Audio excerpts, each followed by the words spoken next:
if I die tomorrow, I hope you hear these words. I ain't here to flip no birds or sip no serve. Hope the future generations can get this urge. Stay woke, youngin', and avenge these nerds.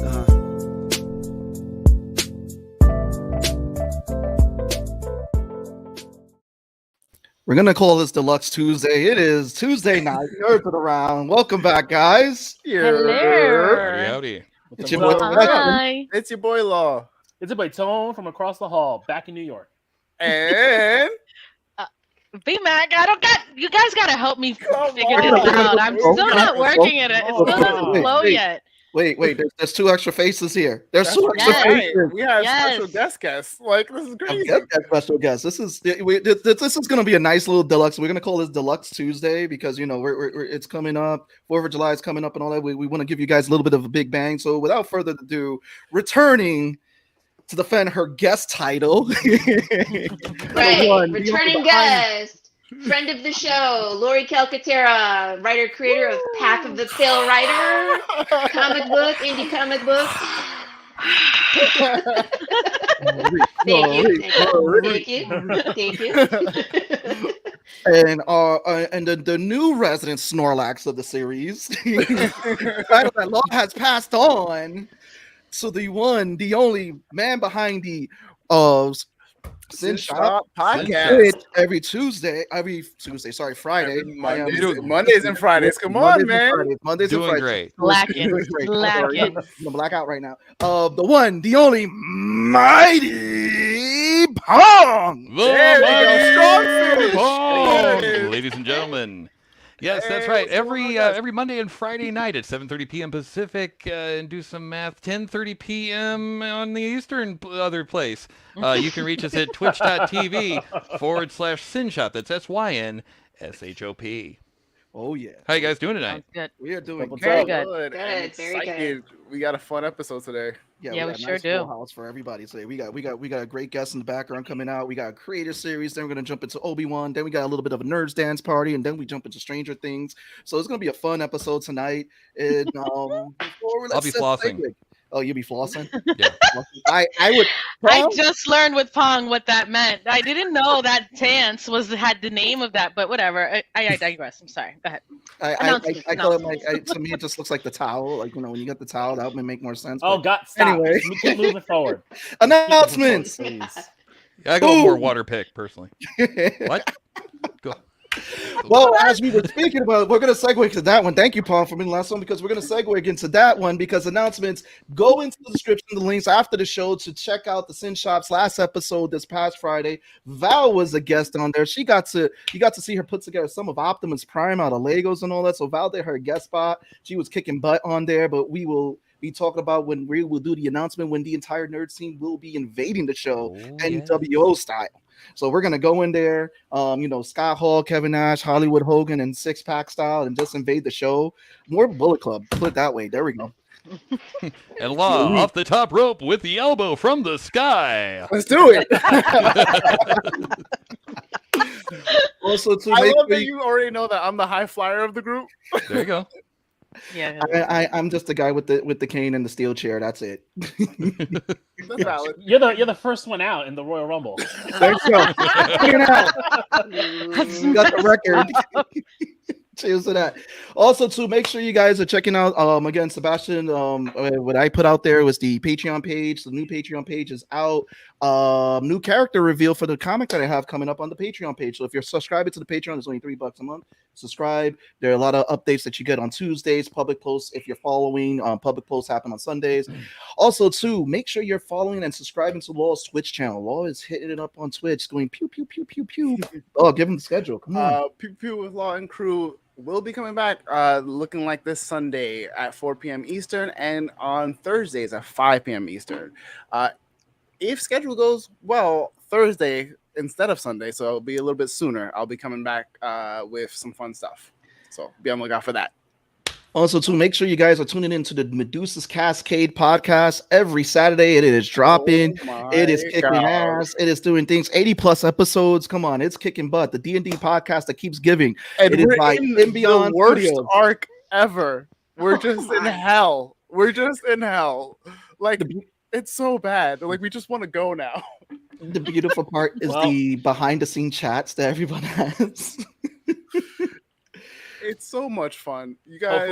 Hopefully we'll be out of there in 3 weeks. Fingers crossed. Hopefully. But make sure you guys are tuning in Spotify or wherever you listen to podcasts. And again, shout out to the editor of that. Also, too, I want to give a shout out to Lou Seif, who is the person behind the theme song for Nerds. What up, George? Hey, George. If you guys are following Lou Seif, he just said he did a show recently, and looking forward to seeing him do more of live performances. So make sure you're following Lou Seif.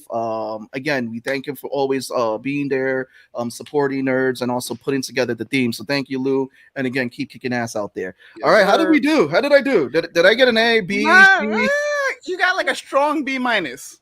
I would have gave the same. I would have gave the same. There were some rough spots. We can work on some stuff, but you.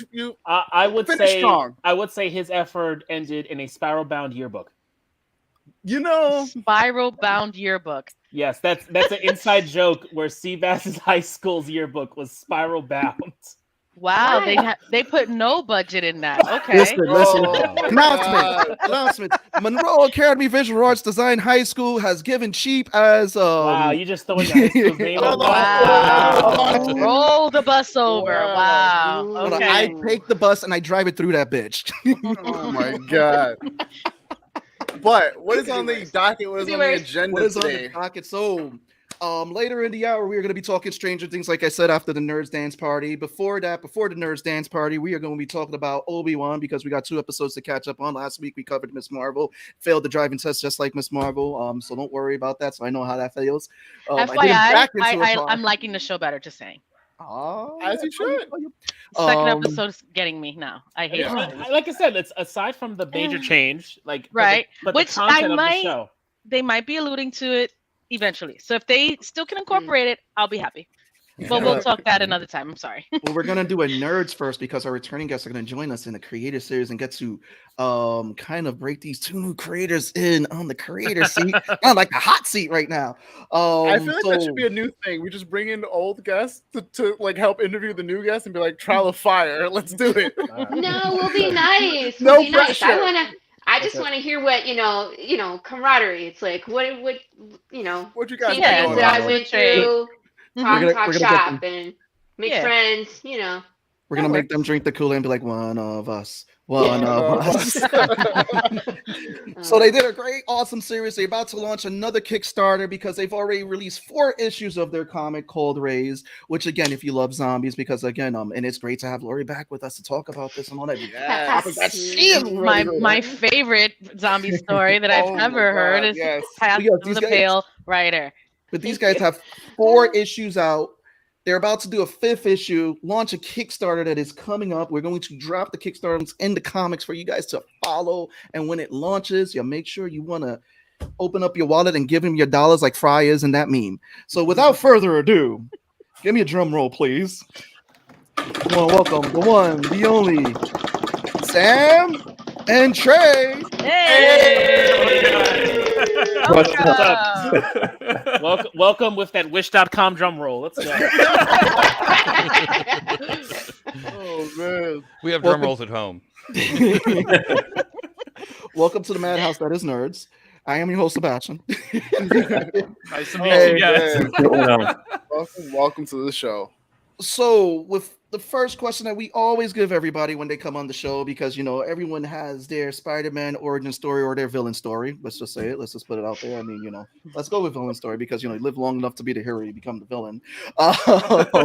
What got you guys into the world of comics and what made you embark on this journey? So I'll let you guys decide first. Who wants to go? Trey, Sam, who wants to go first? Trey, take it away. Rochambeau. Oh, you want Rochambeau? That's so. Go back, I would say, how old am I? 24 years. My first book ever was a Marvel coloring book. So, like, at a very early age, I was already introduced to that genre. I would say for the origin story of our comic, it literally starts with a what if question. And I asked my co-creator, Trey, this, and it kind of just, like, spiraled, like, 15 years later into this super awesome project that we've been working on for a really long time. We're very good at digressing. Like here was the point, and we went this way, and it just kept going. Wait, how long have you two known each other then? Like, Yeah. that sounds like you guys are childhood best friends at this point. Yeah, so wherever we 15 years. Yeah, So this whole like from the jump, you guys were like, "We're doing the comics together. Let's do this." Yeah, so so the origin story is this wasn't even supposed to be a comic book. This was supposed to be a video game because I was going to school for video game design, and then like I couldn't do video game design in my college. Ended up leaving the college, and they're like, "Oh, we still got to tell this awesome story. Let's do a graphic novel." Also, really hard. So they were like, okay, let's do something even simpler. Let's try a comic book series, and that's what you kind of see now. Nice. I love it. I love it. So the comic book series. So what was the inspiration for getting into the, like, again, you said it was supposed to be a video game, but what was the inspiration that got you started with this story? Where was it that was like that light bulb went up, like, this is the story, this is the route I want to go? I also want to know which one of you are either from New York or know New York well enough to start like naming key points. That'd be this guy over. This guy, I don't even know which way. That way. I was like, oh, we got a native over here somewhere. No natives here. Okay. Okay. But no, I mean, I'd say for New York, we live in Massachusetts, so we're fairly close. So we actually go to New York and we drive there, and we actually kind of take these real spots. We take pictures. We're mapping this out. That's where we get our references from. We're actually going to these places to try and put them in the book, so that, you know, hopefully there are actual New York readers, if any, can say, okay, that's accurate. I'm not gonna roast them on their depiction of New York. Yeah. I mean that usually happens when you start riffing on the city. When you go up to upstate or the rest of, of the state, no one really gives a shit. Anywhere past Yonkers or anywhere past Yonkers, New York City, New Rochelle, New York City, Cross County, all that stuff. Once you get past that, it's just like, whatever. It's fair game. That makes sense. There's zombies attacking that place. That makes sense. That seems valid. What was the draw to zombies? Like, what was it like? Oh, I'm gonna do a video game. Like, I'm gonna pick any of the horror like monsters. You're like, zombies. Let's do it, apocalypse style. Well, I mean, like, we were gamers, like hardcore gamers growing up. So like our biggest inspiration for this book, and there's like a lot of nods to it, is Left 4 Dead. Like, we just played so much of that, and we're like, let's do this. We still play it. Yeah, we still play it. So nice. And we're just like, oh, let's do like our own version of this. And then it kind of like, okay, what can we do that's like different in the zombie genre, because it's been done so many times. And then we kind of went from there, because I mean, a lot of the stuff that you see, I wouldn't say it's as traditional as a zombie story that you would expect. It's more of like our take and kind of creating our own version of it. There's definitely inspiration everywhere, but that's kind of like the direction we went. Cool. I love it. You got so scary zombies that can run and they can do a whole bunch of stuff, not just slow walking guys. These are crazy zombies. How do your zombies work? Like, what's the rules? Yeah, I was gonna say, are there types of zombies? Because there's always like types of zombies for Left 4 Dead. Yes. Mm-hmm. Can neither confirm nor deny the types. Take that as you will. But essentially the way they work is, like I was saying, we want to make this very scary. What's the worst possible version of zombie you can possibly get? I would pray for a Walking Dead zombie if this was the alternative. So they're fast, they're very strong. The thing is that these are infected. So they're still alive. And the way it spreads, which is the thing we struggle so hard to figure out, is it's not by bite. They don't bite you. I mean, they can bite you. That won't spread the disease. So it's actually spread by touch. So if they come in contact with you and they touch you, that's how it spreads to you and to the next person. How quick does it go from a touch? That does vary by person. Some people might be more resilient than others. It depends on like immune systems and things like that. And we'll get into that later in the series, but that's like the core of how they work. But to kind of level it out, because that seems like a very difficult thing to stay alive in, is they don't, or what's the word I'm looking for? They're not as resilient as a zombie. You know, they take damage like a regular person. So while they are faster and stronger, I always thought that super strength does not equal super durability. So they're going to take damage just like a like a glass cannon. Can you, like, if you shoot him in the brain, does that count as a kill? Does That's it? a kill. So You they're can shoot done. them in the body. You want to, just like a regular person, whatever would take down a regular person, You that will said take they're them. technically still alive. Okay, so then you could shoot him in the heart, shoot him in the head. They could bleed out. Okay, cool. Okay, cool. Scary situation right there. So does that count as the So I scene with survived. the hair? Does that count as touch if it's something that's hair related? Skin contact. Skin to skin. Okay. So pretty much Okay. do not ride the MTA during rush hour. That's a disaster. I You're gonna get more I'm than not- infected. We'll say it. I'm not doing that now, so you know. I don't know which zombie universe is scary to be in, either Pale Riders or Raze, and I'm like, you know what? I already know this. Yes, I would not survive in either of them. Like they said, I I'm the first agree. out the Royal Rumble. I'm probably gonna be like, oh, fuck. No. Actually, in Pale Rider, you do survive, and it's a horrible, You don't have horrible a experience. choice. It's horrible.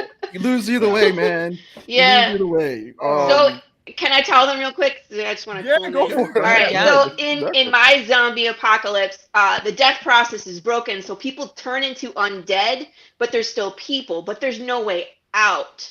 So you're stuck in your body as it decays, and you go crazy. Oh, that's so cool. Like they can shoot you in the head, they can run you over the car. You just become more God. erratic the more damage you take, but you're still stuck here. Gotcha. So Damn, that sounds horrible. Mine. That's our exact reaction. Like, God damn. yeah, I mean, like we should definitely talk zombies, like you guys, the three of us, at some point. I don't want to take over the show talking about zombies, but like, absolutely. yeah, we can talk No, world that's mechanics. and really, everything. really cool. I've never heard of an idea like that. That's Right. honestly terrifying to hear. Yeah, and I mean, like, life it's not also. just people. It's everything. So animals, insects, everything, and like you're stuck here and you're yourself for a little while. But it's like, how long do you retain your rights? It's like once you die in the real world, you lose your right to own property, vote, drive, carry a firearm. Can you still do all those things as you're undead? So like in my book, as society starts to crumble, this becomes like the new minority. Rights get taken away and like just hits the fan. You know what I mean? Like we can't eat meat. There's famine because bugs are eating our crops because they don't die. They're stupid. They keep eating. They're pesticide resistant. It's like we have problems with water. We have problems with overpopulation. We have problems with rioting and all sorts of. It is just the explodes. worst timeline.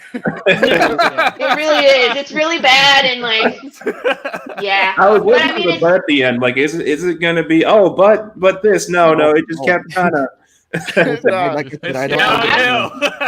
pretty mean. Like pretty much anything that can go wrong does go wrong for my protagonist, and it's like Love it. he just gets through. He gets through by the skin of his teeth. Like literally, it's just bad. Like we kill everybody. We had a Kickstarter level called Immortality, but the fun part is like when we draw you in the comic book, we pretty much kill you right away. So it's like.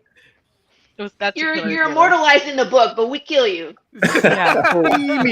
Speaking of that, pretty much right away we squish you. So, but speaking of that, you guys at the end of issue 4, I mean, you guys have a great setup for issue 5. I mean, what are you gonna do to us getting into issue 5? Because you don't end an issue that way. I'm like, oh yeah, we're going issue 5. Let's go. So tell me, come on. Can you guys give us a little hint? Yeah, I mean, it's the hint. The hint is in the pre-launch page of the Kickstarter.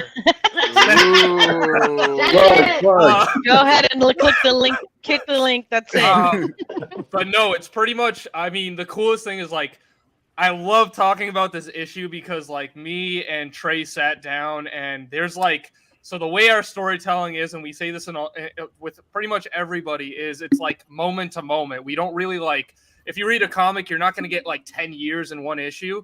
You're going to get those personal moments, so you can build off those characters. And issue 5 is really like the premise of it is there is an infected on the loose. There is a little boy who's at the junkyard. They are both missing, and you're going to see how that plays out in issue 5. Oh, okay, okay. I mean, This baby don't touch me. No more. I feel like y'all don't pull no punches either, because like it's gonna. Nobody's off limits. Yeah, nobody's off limits. In that last issue too, like, you know, you really felt like, man, this homegirl was right. She should have just taken care of matters in her own hands. You know, in your eyes, like, well, we got to have an issue 5, so shit's about to go down. You know. Listen, I that's why I love when people do that. Like, you know, no one is safe. There is no main character. It's like everyone is on the table. Let's go. So. Trey, tell us a little bit about the art direction of the book. How did it feel? And then Sam, I want you to follow up because Sam, you're the writer, Trey, you're the artist behind the book, right? Yeah, but Trey's also the writer. Okay. I'm cool. pointing to the wrong direction, but this way, he's the writer too. Well, that's actually that's dope. That means that. How did it feel to see that you guys now start to see this world come to life from words to like now pictures? Like you actually see the images on page. That's unreal. For the longest time, it was just a conversation that we were having, and it was always just in our heads. So I think when not this issue 1, because we've done a few renditions of issue 1. So when we first got the images, it was just this amazing feeling, like, wow, it's actually from here and it's down on paper now. And it's still unbelievable that we still have these physical things that just came from our brain from 15 years ago, you know. The art, how can I say this? The art has been a process. I'm now the main artist, so when we started, I thought, oh yeah, I can do this. So I've never really drawn like that well before. I mean, I've doodled here and there. And after we were doing this, we had to hire on a few artists to like save us time, and they were the experts. They know how to make things work. But since then, on this one, I did like a few like the inking things in the previous issues. This one, I'm going full force the artist, and I had to teach myself how to draw because I could not draw that well before. So it was certainly a process. You're gonna see a little bit in this one how it kind of, I wouldn't say changes, but kind of comes into its own thing, and that's just me kind of learning how to draw correctly, I would say. There's no right or wrong way to draw. You're killing it, brother. Don't worry. It's like this. You're telling a story. If you can get that across to the reader, that the story that they're seeing, and you're helping them move that transition, you did your job as an artist. That's and you did that well. You guys and your whole team did that well with moving that with every panel. So again, that's kudos to you guys with doing that, especially again dropping 4 issues, which is again is a big feat in itself, especially in the indie community and all that. It's like, you know. Yeah. Go ahead, Laurie. So I just want to know, did you guys self-publish all 4 of your previous episodes or issues? Yes. So we pretty much issue 1 we actually produced. I would say it's almost been 2 years or something like that. So we had issue 1 out, and we just pretty much we printed them. We tried to put them on any marketplace we could. We actually it's been a while, but I'd say about 4 to 5 months ago, we're in 30 stores in the East Coast. So we were going to comic book stores, and we were just saying like, hey, we'll give away these free issues. And people are like, yeah, that's great. And then you kind of start to build like this professional relationship with some of these stores, because you've already given them product that like they didn't have to pay for. They could have sold at any price point, and we just want to get our name out there. That was the most important thing. Mm. And then we kind of didn't have that much of a social media presence in the past, I would say 2 years. So this year, kind of moving forward, we've come up with like social media, like promotion, marketing. Like we put out a whole animation trailer from our storyboarder. So shout out to my little brother, Ben, who did that. We were actually going to hire someone, and he's like, no, I'm going to do it by myself. I'm like, have you ever animated? He's like, no. I've never animated, but I'll figure it out. I'm like, okay. That's get awesome. That's our So- motto. We'll figure it out. Yeah, Right. absolutely. So it's been like trying to get like this presence on social media, trying to interact with the fans, trying to get any leverage we can to put out this story and just get some eyes on it. At the end of the day, that's all we really want. This is a passion project, so we do this in our spare time and we love to do it, but we eventually want to turn it into a full-time gig. But it's about obviously paying your dues, getting everything ready so you can transition to that. Are you going to pitch? Ooh, Do I have a pitch? Are What do you you mean, going like- to pitch? Are you going to pitch to Oh. publishers? Oh, I've already done it, but I've already gotten rejected by everybody. So we're staying the course. You're and doing we're, something and we're- right. There you and go. we're going hard. We're going more I mean, hard than that's- we've ever gone hard before. That's all you Just can keep on do, going. right? You just Oh, produce yeah. more episodes until they can't, it's like once you have a big enough fan base, they're going to Oh, say yeah. yes. Oh, yeah. Right. They want that Yep. fan base. Oh, It's like, absolutely. I'm sorry, but are you available now? It's like, what? right. You and your 4,000 fans, your 40,000, your 400,000 fans. Like, Yeah. Mhm. You just keep Mhm. doing it, keep swinging away. That's all you got to do, and you're doing it. You're already doing about 90% of the work. The other 10% is that you're just enjoying it. That's it, and the fact is that you guys are having fun doing it. So my last question is this: is that with this book having 4 issues going into issue 5, how many issues do you guys have planned, or is it going to like build a whole bigger world of Raze? Can you give us a little bit more of a timeline down the line of what you guys have planned? Trey, you want to take this? All right, I was always waiting. get in trouble when I answer this question. That's the only reason I'm saying it. I was like, whatever you say, they're gonna hold you to it. All right, so choose your words carefully. no, things can evolve. It's cool. Mhm. So the story for the most part is already kind of planned out. This is going to be a very linear multi-issue series, so I can't say exactly how long that will take because, like I said, we have the story planned out, but it's really how much can you put into one issue. So one event might take 3 issues here or 4 issues here, so that number might change in terms of issue count or story as well. But it'll be certainly a lengthy process or a lengthy story, I would say. So it's definitely an investment for people to pick up and start reading. Awesome. So I want to thank you guys for sharing Raze with us. Again, when the Kickstarter number 5 launches, please send us the commercial so we can play it for you guys. Share the link. Yes, definitely, because we want to help you guys get funded. Definitely, we love supporting with indies and everything because, again, we're all here. We're all a fun community. We're fun people. Absolutely. And we want to see the product. We want to see you guys continue to create out there and get and make this from passion to where you're making a living. And then we're getting animations, we're getting movies, and then we're gonna have you guys with Laurie in the background. So about listen. So we're running AMC now with our zombie content. Get this Walking Dead out of here. Right. They jumped the shark years ago. Get them out. Like, let's come on. We need to move Thank on. Move Thank on. you. Someone finally said it. But we're Hey gonna give man, you. I'm a big fan of Walking Dead, the comic book. That's a huge influence of mine, Robert Kirkman and all his work. But that TV show, I could write better than that. I could write better than that. Terminus. As soon as they hit Get it out of Terminus, I there. was like, yeah, I'm good. I saw I saw Negan. I saw what's his name get his head caved in. I was like, that's all I needed to see. That's Yep. it. That's true to the comic. That's the That was first true to the season. comic. Yeah, I was okay with that. I I was read it. okay with that. Yeah, I read it and I was like, all right, cool. I can't wait to see this. Then they did the fake out, and I was like, you better kill Glenn. I don't care. Like y'all do, We don't kill y'all, Glenn. y'all fake people out and y'all switch people with the deaths. I'm like, Glenn Yeah, needs yeah. to get his head caved in with a bat, and if it doesn't happen, I'm not watching this no more. I still stopped, but Same here. I'm like, that's all I need to see. I've been biding my time. They finally did it. All right, peace. I'm out. But Well, we're gonna Glenn's give you- dead. Time to go. Right. But Glenn from the grave, he wants to say, give us your plug, guys. Give us your best pitch. Let us know where we can find you. Please go right ahead.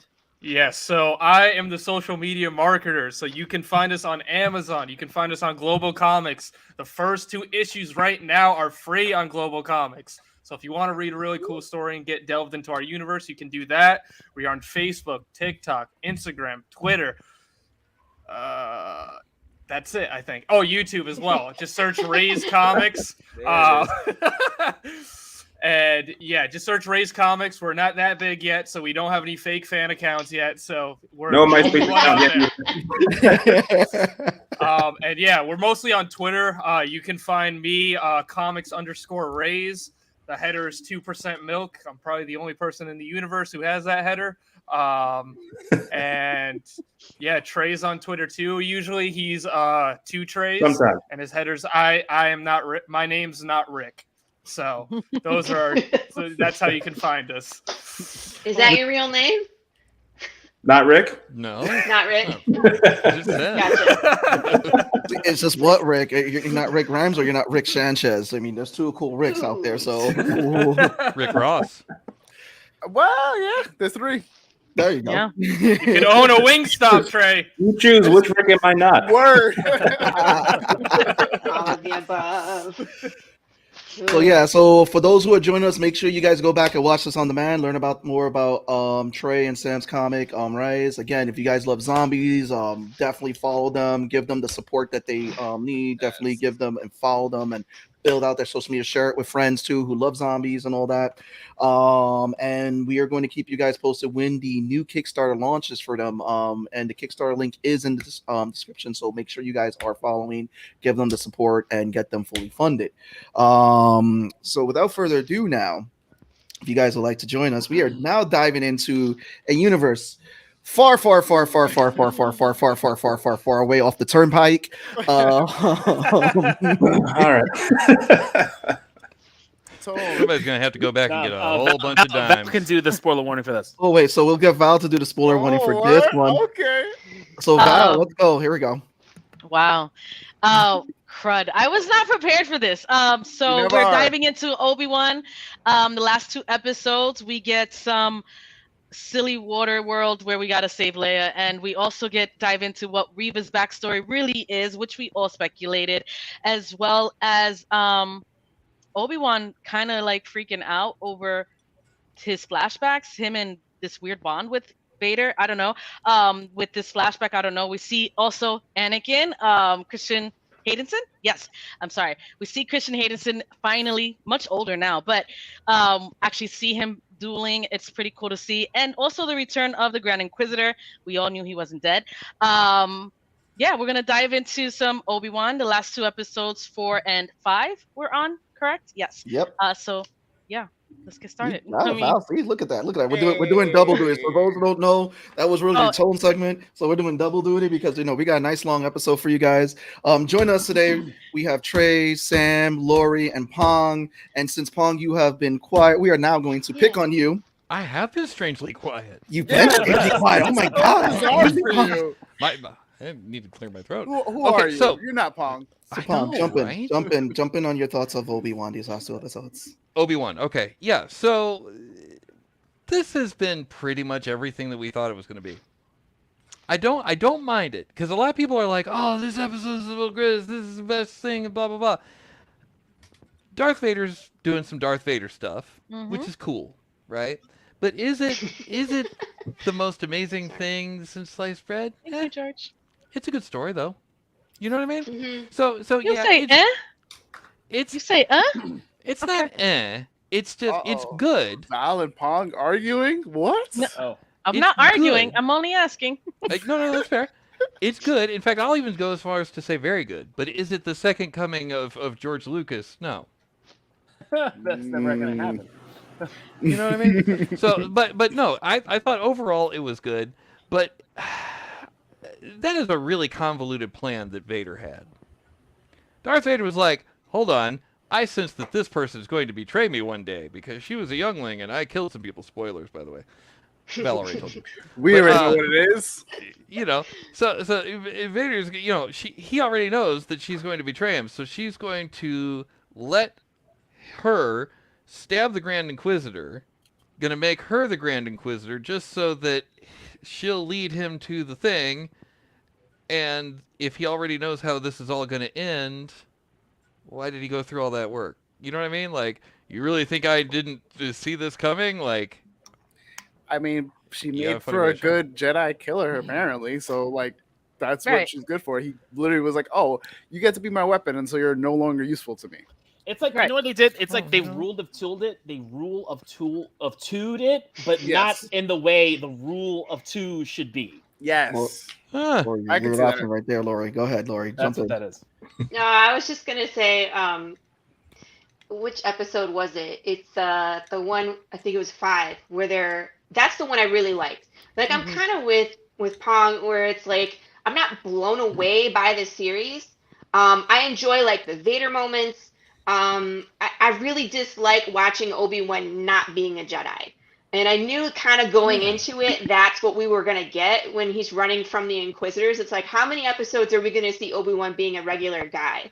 Like, that's boring. We don't want to see, regular people. We want to watch Jedi. We want to watch, escapades and da-da-da. But him pretending to be a regular person and being defeated is, like, depressing, right? So, of course, that's where they started. But the last episode where it's, like, the flashback, like, we all really enjoyed the flashback with the fighting.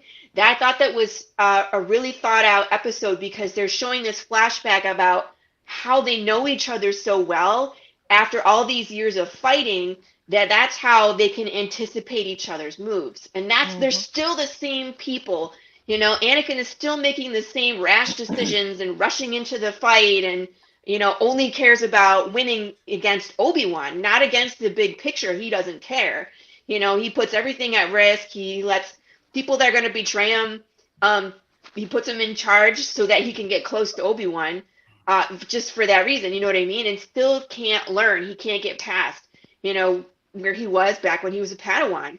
So that to me was a really good episode. But up until then, I was kind of like, here we are again, Further the story, get to that part, we want to see something interesting. But that last one I thought was really good. And the ending of that is like, oh crap, now what?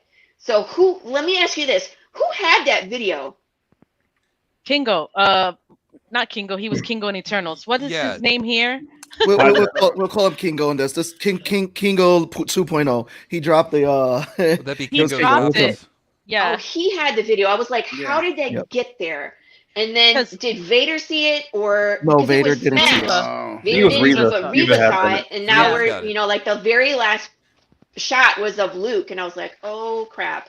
I don't think they don't allude to, obviously Vader's not supposed to know up until in the comic books it's revealed, and then they go into episode 3, 4, 6, whatever. But yeah, that one. I just think that he's going to now Obi-Wan is going to have to take out Reva to protect the secret. And I think that's what it's going to lead to. I mean, Reva is going to be unless she completely turns over or becomes like this gray Jedi and helps the kids in the path or comes to realization that what she's doing isn't working. Do you think we'd actually finally get Gray Jedi? Because, like, no, we should. But I would love that. I don't but see think where we're getting it. where does Reva's role go at this point? She's not going to kill Vader. That's not going to happen. She's never even going to get close to him again at this point. I don't think that she's going, obviously she doesn't get to kill or I don't know what it alludes to, what she's going to do with the kid. I don't think she knows they're Vader's kids yet at this point. I think it's just knows that Owen is involved with some way and on Tatooine. But she either is going to Obi-Wan's going to have to kill her or she turns a new leaf. There's no other, where does her storyline go? Like at this point? That's my thing. Star Wars, a new leaf. Sam, you go. Yeah, all I want to say right off the rip is rest in peace, Wade. He was a real one. He died, and we remember you, Wade. That was that 1 second. It's Wade, and then he blew up. And that was So it. I'm gonna do my hot take on this, and I know me and Trey are kind of or should be in agreement on this. Is I don't know. To me, it's like it does feel like the story is a little bit convenient. Like you can kind of play out like certain things that are gonna happen because I feel like now that you know, like if Reva has the video, it's going to go back to Owen where she met conveniently in the beginning. And there's going to be some sort of scene with that where it plays out in the finale. And they're going to meet Obi-Wan and say, we got to work together. And then, you know, at end of episode 6, it's going to be them two versus Vader and the Grand Inquisitor. That's how I see it playing out. I feel like it's very, like, again, convenient. Like you're setting these things kind of in line for this story. And I think like the most interesting thing out of that series was the PTSD, like showing like how Obi-Wan is messed up from this. He doesn't know that Anakin's alive. And that was like really cool to explore. And it was kind of like, to me, it was like short-lived. Like we saw one scene and then it kind of was over and we're just kind of carrying out the rest of the story. But overall, I like it. I'm just hoping that Disney doesn't do the same thing for every finale, and hopefully it's very, very good because they've been having a hard time at closing out on some of these finales. So I'm hoping that they're able to kind of bring it full circle where it makes sense and it's an enjoyable ending. Yeah, because I'm starting to see that their strongest show has been The Mandalorian, and a Star Wars show. You mean? Yep. Yeah. Star Wars. Yeah. But I mean, the convenience be with you.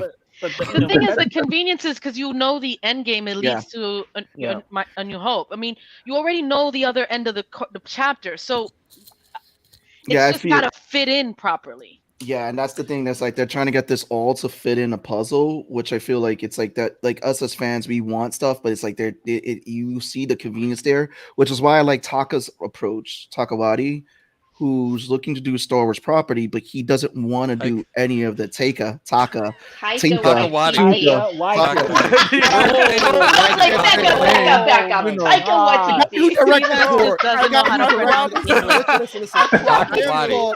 called Seabass the Butcher's name. That is my thing. Seabass can't pronounce English. It just doesn't. It's all my mind. Listen. He starts on a name and gives up halfway. It's just I give up halfway. That's it. There you go. That was not halfway. It's like three fingers in a Chinese finger trap. Anyway. But no, he said that he wants to focus on stories beyond what we've seen in Star Wars. Where finally, that's what we need to do. Whole thing. And I think that's one of the. I think that's what's dragging the franchise down is that everyone wants to dip into all these in-betweens and prequels, but it's like you have a vast universe that you can explore. And I think that's what Mandalorian, why it was so great, because it didn't deal with the Luke Skywalker story when it first came out. But then when you start tying that in, it's like, okay, the series is kind of backtracking a little bit when you're bringing that in. Let's focus on what's beyond that, beyond the whole Jedi Temple, maybe looking at the whole Gray Jedi or something like that. Or get deeper where we're not even dealing with the Jedi anymore. We're dealing with a whole bigger universe. Like, give me space pirates or something. I don't know. Give me something. Can we just get out of? We just need to get out of this. Like, it's just we talked about this last time. It's getting to the point where like they just want to shoehorn everything in between these two trilogies. Yeah. Like Mandalorian was a breath of fresh air because it was after the original trilogy, but because we're not happy with what the sequel trilogy potentially couldn't set up or failed at setting up what the future is. Laurie and then Trey. Okay, so the animated stuff is awesome, right? It blows all their live action stuff away. So what is the difference? I don't understand why they can be so good at like Rebels and Clone Wars and because Clone Wars was still within the story. Absolutely, but like David Filoni as a writer, he needs to be brought back, not as a producer, not as a showrunner, because he wrote like some of the first episodes of Mandalorian, him and Jon Favreau. But then after that, they took him out of that role and they made him like showrunners. So then they brought in all these other writers and then other guest directors, right?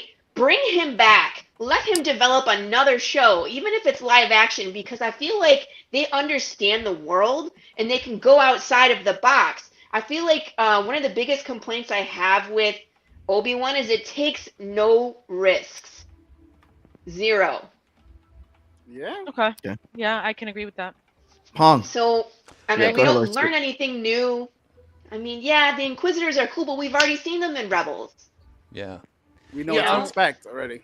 On one hand, like, do I want more in-depth world? Absolutely, I do. because on one hand, I might actually get my dream, which is like a story all about the spider monks with the brains in the jar. But I don't want them to go the other way, and all of a sudden I've got like Glup Shido, plumber for hire. I don't want that. But that'll be the guys from Robot Chicken who will direct that one. I'm trained and law.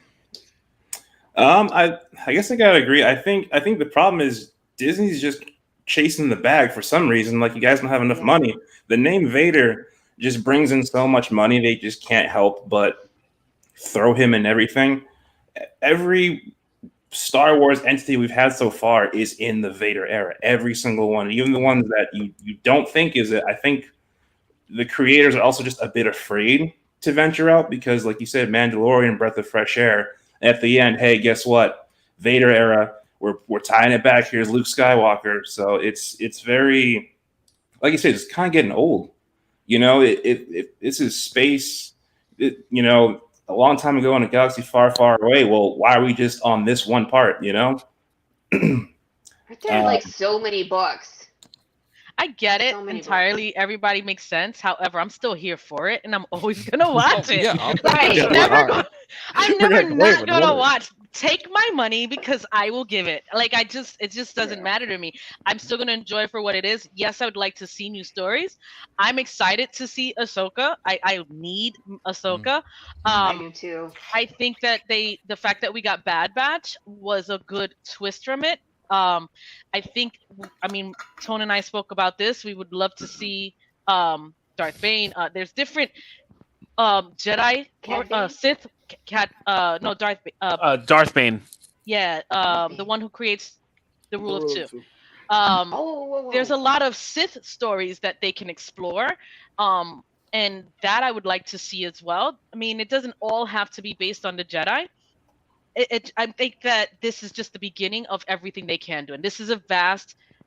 I would say to be a little patient. We're getting more. It's not going away anytime soon.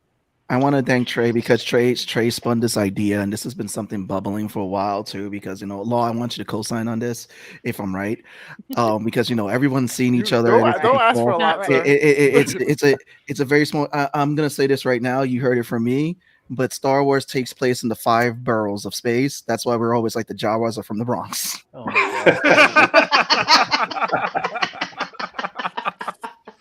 I mean, is it because they show Tone, get your boy Tone. Get your boy Tone. I mean, I say it one time and he just runs it into the ground. I will say, I am as much as I love these stories, I'm over the stories that we keep seeing and we keep knowing. Because I didn't need in the sequel, the last sequel, for us to have anything to do with anybody from the first 6 movies. I didn't need Luke. I didn't need Leia. Give me nobody. Give me fresh faces. So that's why, in the first one, you hooked us in with the new stuff, and then give us more stuff. Be like, okay, you guys are hooked. This is where we're starting. So it's familiar territory, but we're not staying here. This is how we get you here, but we're going somewhere else. Hey. So I'm totally for either exploring. Oh my god! No, I don't want that. No. I will say I still wanted him to be the Sith, but that's a whole nother story. He voted for Palpatine. He's part of the problem. Okay. Listen, Didn't he one episode? He was 3.5 manipulated. seconds. No, you said Jar Jar Binks, and then he gets catapulted into space, and that's all he was supposed to Kaiser Soze the whole thing.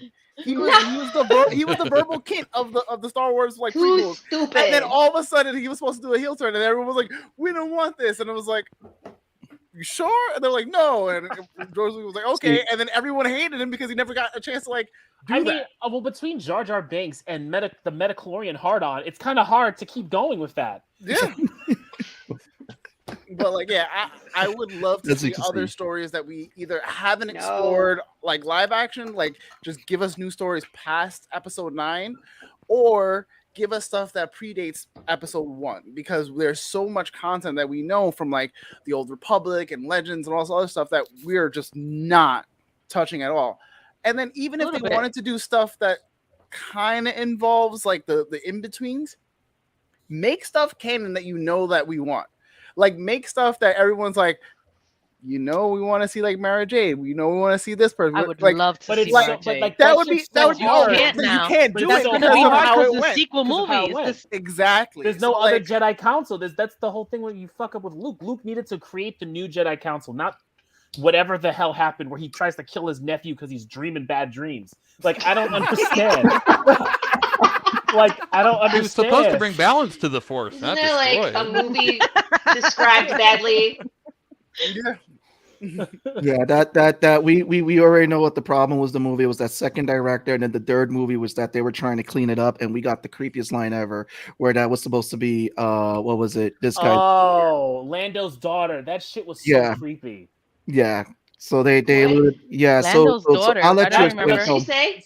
So so he tells her something about like he gives a whole story in the beginning how he lost his daughter to this whole stormtroopers thing, and then he meets that woman that's on the planet where the Death Star is. That's his daughter because they confirm it in the serialization of the book, but they don't do it in the movie. So at the end of the movie, he's like sitting next to her and kind of implying, "Oh, I'm going to show you the galaxy," and it feels like he's trying to hit on her when it's his daughter. It's really odd. I need to watch that again. I totally went over my head. I had no idea. In A New Hope, we literally get Leia and Luke kiss. That didn't need to happen at all. I still say like there was no need for it to happen because you see it in the later episodes of the book. Like it's like, well, that's the same thing with the new trilogy though. Kylo Ren and Rey. Why did they kiss? I feel like it's just it was stupid. The people just think if they demand it. Every movie needs a kiss, I guess. Yeah, people laugh in the theater when they kiss. It's got to be one of the executives. Listen here, son. What we're gonna need to do? We gotta have a kissing scene. If we don't have a kissing scene, there's no movie here. Okay. That's got to be what it is because it doesn't make any damn sense. Get the female viewers need a romance. Yeah. They're not gonna watch sci-fi. Yeah, we definitely don't need that. I give me some action, give me some good sci-fi, give me a good story. And some fights. Like, I want to see it all. Give me Finn as a fucking Force sensitive who's learning from Rey. Right. Like, why do Finn we need to be the Jedi apprentice. Like, I don't understand why would they... And more Oscar Isaac with his shirt off, and I'm okay with this. Yeah. Oh, yeah. I would have think that. No? Okay. Yeah, Star Wars, A Tale of Incest. You're not alone, Lauren. You're not alone. Okay, I was like, wrong crowd. Sorry. Oh, good. But yeah, can we spare a thought for Jimmy Smits? Ooh. Yeah. Okay, his dumbass sending a message that he shouldn't have sent. No. The character is a dumbass. I'm just saying for being around as long as he has. That man don't Way to go, age. Jimmy Smits. I love it. I love it. You know, he doesn't age, apparently. He looks the same. That's what I'm saying. Oh, yeah. So Rojo Gandules. He drank the secret Ryan Reynolds concoction. Oh. And Paul Rudd. Yeah, I was going to say, Paul Rudd. Paul Rudd makes no sense. Yeah, not at all. Makes no sense. Which it's because he's happy. He's just happy. He's happy with life. He's a happy guy. problematic person. So he's like, not stressed at all. Right. Which I just saw the Chip and Dale movie, and we're gonna say Paul Rudd in Ant-Man. Thank you. I didn't know how much. It's not bad. He's really attractive to the aunts. That movie was way better than it should have been. Hilarious. Yeah. It really was. I am lost. I have no idea what you guys are talking about Chip right and now. Dale movie. Chip and Dale movie. Oh, Yeah. Yeah, It's a movie set to ruin childhoods. All right, a lot of those characters I grew up with, and I'm just like, why is Peter Pan this old like mobster now? Why is he the villain? You guys are ruining my childhood. And Ugly Sonic, don't get me started on him. Oh, yeah. Ugly Sonic was funny, but That's hilarious. I gotta watch it. Peter Pan is a villain in the original story. Yeah, you gotta watch it. It's that, about it's a riff of it's an unfortunate riff of what happened to the child actor that played Peter Pan. Right. Yep. Some people did not like how they used it in the movie, and other people were just calling it out. That's essentially what happened to that child actor because Disney sucked with their child actors, and that guy ended up ODing on drugs and passed away on the bench. Like it's a really sad story. It's a really sad story. So, yeah. But yeah. But no, it's a fun movie. It does that tongue in cheek with the whole Sonic the Hedgehog stuff and everything. It does the Roger Rabbit stuff and all that with mixing reality and everything. And I mean, I wouldn't have gone to the years to pay to see it, but it was fun to watch on Disney Plus. And like I agree, Trace. It really like picks on some of the cartoons, but it picks on them in a hilarious robot chicken way. In a hilarious robot chicken way, because Robot Chicken had did it too, and I was like, "Oh wow, they just took Robot Chicken and threw it in the whole movie." So funny. Fair enough. Like I was laughing, and my kids were watching it with me, and I was just laughing at parts, and they had no clue. And my 8-year-old was like, "What?" And I was like, "I'll explain it to you later." my son loves it. He's watched it like a bunch of times. Mm-hmm. Yeah. Yeah, I got to give it kudos to when they went to that whole era of bad CGI. And I was like, oh, I remember that era. I remember that era of bad CGI movies. Uncanny Valley. The Polar Express era. Yeah. Oh God. Seth Rogen. I mean, Seth Rogen's character is so funny. Yeah, I recommend it for everybody on the panel to watch. If you haven't seen it, you're going to enjoy it. So, any final thoughts? Does anyone want to give any final thoughts about Star Wars before we go for the break and come back with Stranger Things? Any final thoughts, final words? Returning Jar Jar based Binks? on just the art they've showed already and like some of what they've like teased is gonna be like the dopeness that everybody wants. But do we really want it, or did we actually want something else? Honestly, I the only thing I liked in the episode was that really had me going was when Vader pulled down the ship. That was really that fucking scene at the end, and the force that he was fighting when he was fighting Reva. He pulls the other lightsaber off, and he has the other one in hand. First of all, he just proves his freaking badassness, bro. Like it's just you get in episode 3 and episode 5. They gave us a lot of good Vader moments. And 4 I could have done without. That one wasn't that great, but episode 5 was pretty good. It was very good. Just give me 10-15 minutes short. Give me just 10 to 15 minutes shorts of just Vader just doing Vader shit. That's it. I highly enjoyed that Vader was like, I think you're not worth my time, so I'm not even gonna use my own lightsaber against you. Yeah, right. Because I'm watching the whole time. I mean, Obi-Wan warned her, but when you're on the dark side, you don't listen. So Trey, I'm glad you brought up the ship, because I was wondering the whole time. Because they went and they saved Leia, and they landed on, they flew the smaller ship to the bigger ship that went back, and all these people are still here. I'm like, why didn't you guys leave? Oh, okay, maybe they had one ship. No, you had a second ship. Why didn't you leave before this? Plot holes. In Star Wars, a war of convenience. There you go.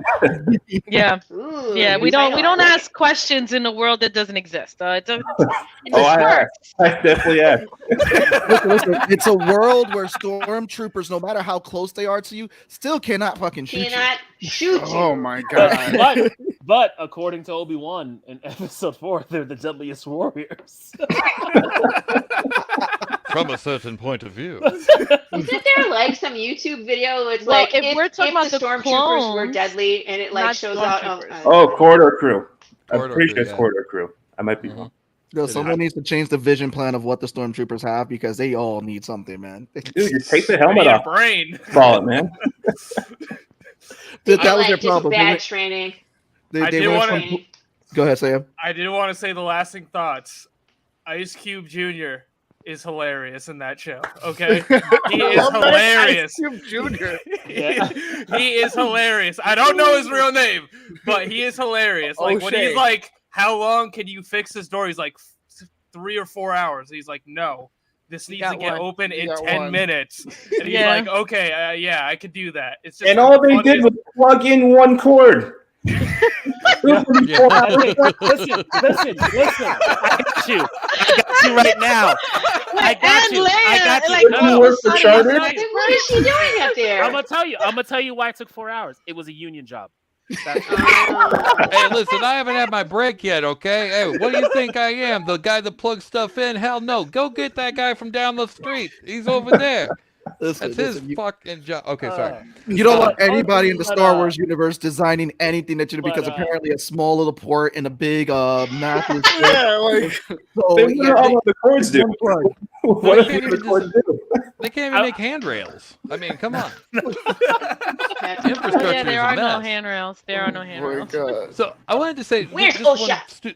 super quick thing here.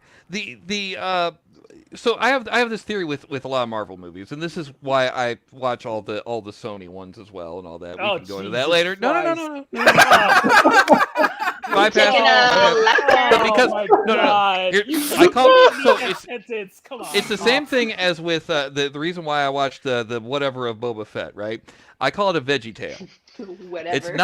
It's not that it's a good series. It's a series that tells you things you'll need to know to enjoy the good series that's coming Like in a a year filler. or so. All right. I watch fillers. It's yeah, exactly. It is a filler, totally. Okay. So it's Seabass, you got got way too much power with all these. Yeah. I think they're hilarious. So keep up the good work. Yeah, no, keep it going. Don't encourage him. So, my concern Why not? with this. I'm sorry. Go ahead. No, it's on you. That's it. Okay, I was gonna say my concern with this is that that I don't know that this series even is a veggie tale because we already saw what happens after this. So we're not, I call it veggie tale because we're eating our veggies before we enjoy the dessert of whatever's coming next. But whatever's coming next, we saw 30, 40 years ago. You know what I mean? It's a digestive. I guess I think it's more so because we've been expecting an Obi-Wan series for many years now. Yeah. And it's just giving what the fans actually wanted. And I'm liking it and I wanted it. I mean, I'm not going to say I don't. I just think there are things that could have been better, but that's always been the case with Star Wars for me. It's never been a perfect series. Lucas doesn't have the best writing. It's not going to win an Oscar, but we enjoy it.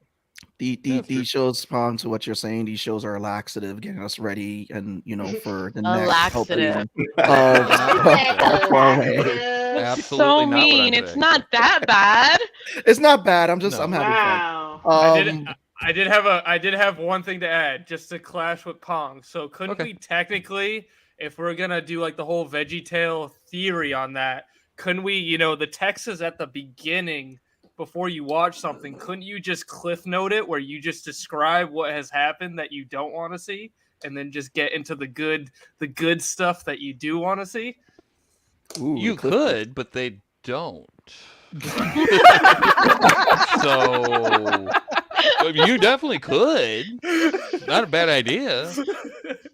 So, guys, for those who are tuning in, we have the amazing Laurie Calcaterra with us. We have she is the creator of Pale Rider. We also, what's up, Carlos? You doing, brother? Miss you, man. We also have Sam and Trey, who are the creators behind Raze. Again, 3 dope creators here. Raze. We have Pong with us. Trey. He struggles with the English language. I got thrown off because Carlos popped up in the chat. Carlos, what's up, bro? But anyway, Like no, Wano will be here later. go back, watch Say this his name episode. right. It's only their comic. Nothing important. It's a union job. Come on. That's the names. He's gonna be here on the second shift. Hey. But so go back and learn about these creators in this episode because again, go back on demand when this episode comes back on demand. Learn about their story that they wrote and everything. Great zombie story that they put together. And we're gonna keep you guys posting the Kickstarter. I've been posting the Kickstarter in the description, so this way you guys can follow them. And when the Kickstarter goes live for issue 5, you guys can give them full support. What we're gonna do now is we're gonna go on a quick break. Get some water, maybe some more drinks. I don't know, something. I'll come back and butcher more names for you. Like Butcher from the boys. Yes. And we're gonna please, no. Oh, we need to talk about that. Can we please? Yes. Maybe that's another show, I'm That's another sure. show. But I want to be there. We will. Can you please have me back for the boys show? And Absolutely. Hero-gasm this week.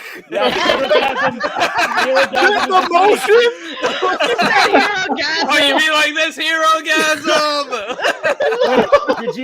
Did you see the Twitter emoji that got banned that they couldn't use? Yeah. No. Oh yeah, It was an eggplant with a cape. Why would they ban it? Everyone uses that shit. There's worse shit on Twitter. Really whack. That's what they wanted. But are you guys ready for this dance party? Yeah. 5, 4, 3.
Told you I had a nerds dance party. Let's go. That was amazing.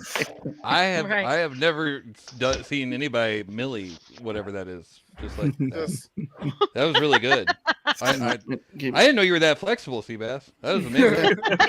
Did my Dougie, did my floss. Yeah. No.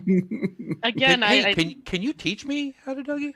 I'll teach you how to Dougie. Let's go. Let's go. That was my 2011. That was almost 2011 for me. Yes. Jesus. We'll throw a little bit of Macarena in there too. There you go. You got cha-cha slide, maybe?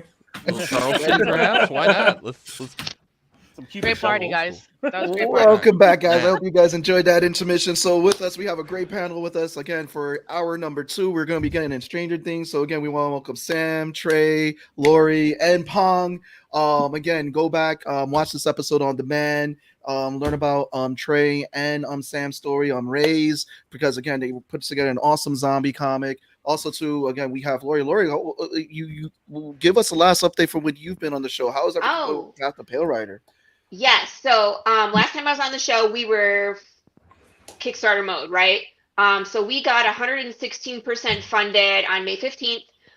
We have all of our merch ordered, all of our mailing supplies ordered.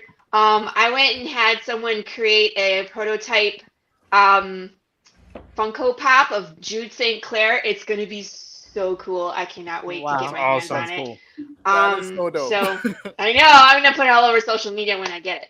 But everything is like right on track. Our goal was August. We might actually be done early. Fingers crossed. There's only 7 pages left to complete of the comic. So we're more than halfway done. We had an extra page, so I created an extra bonus puzzle.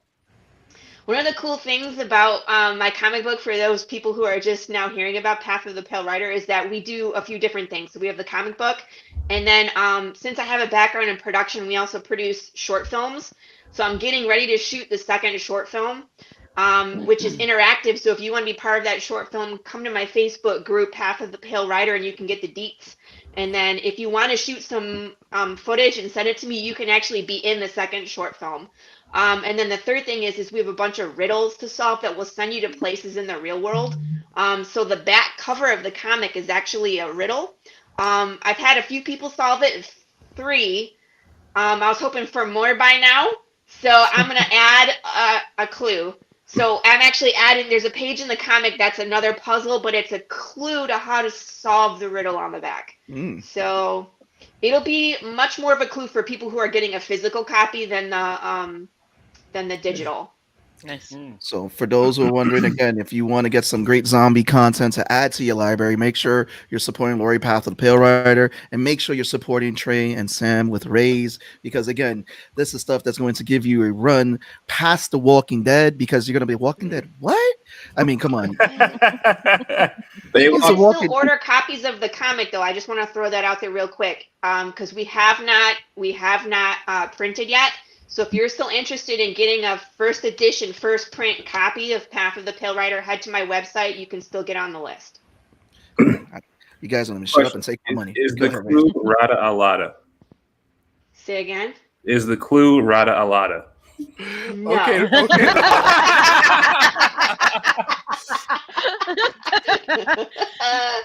Is the clue Taco Wadu?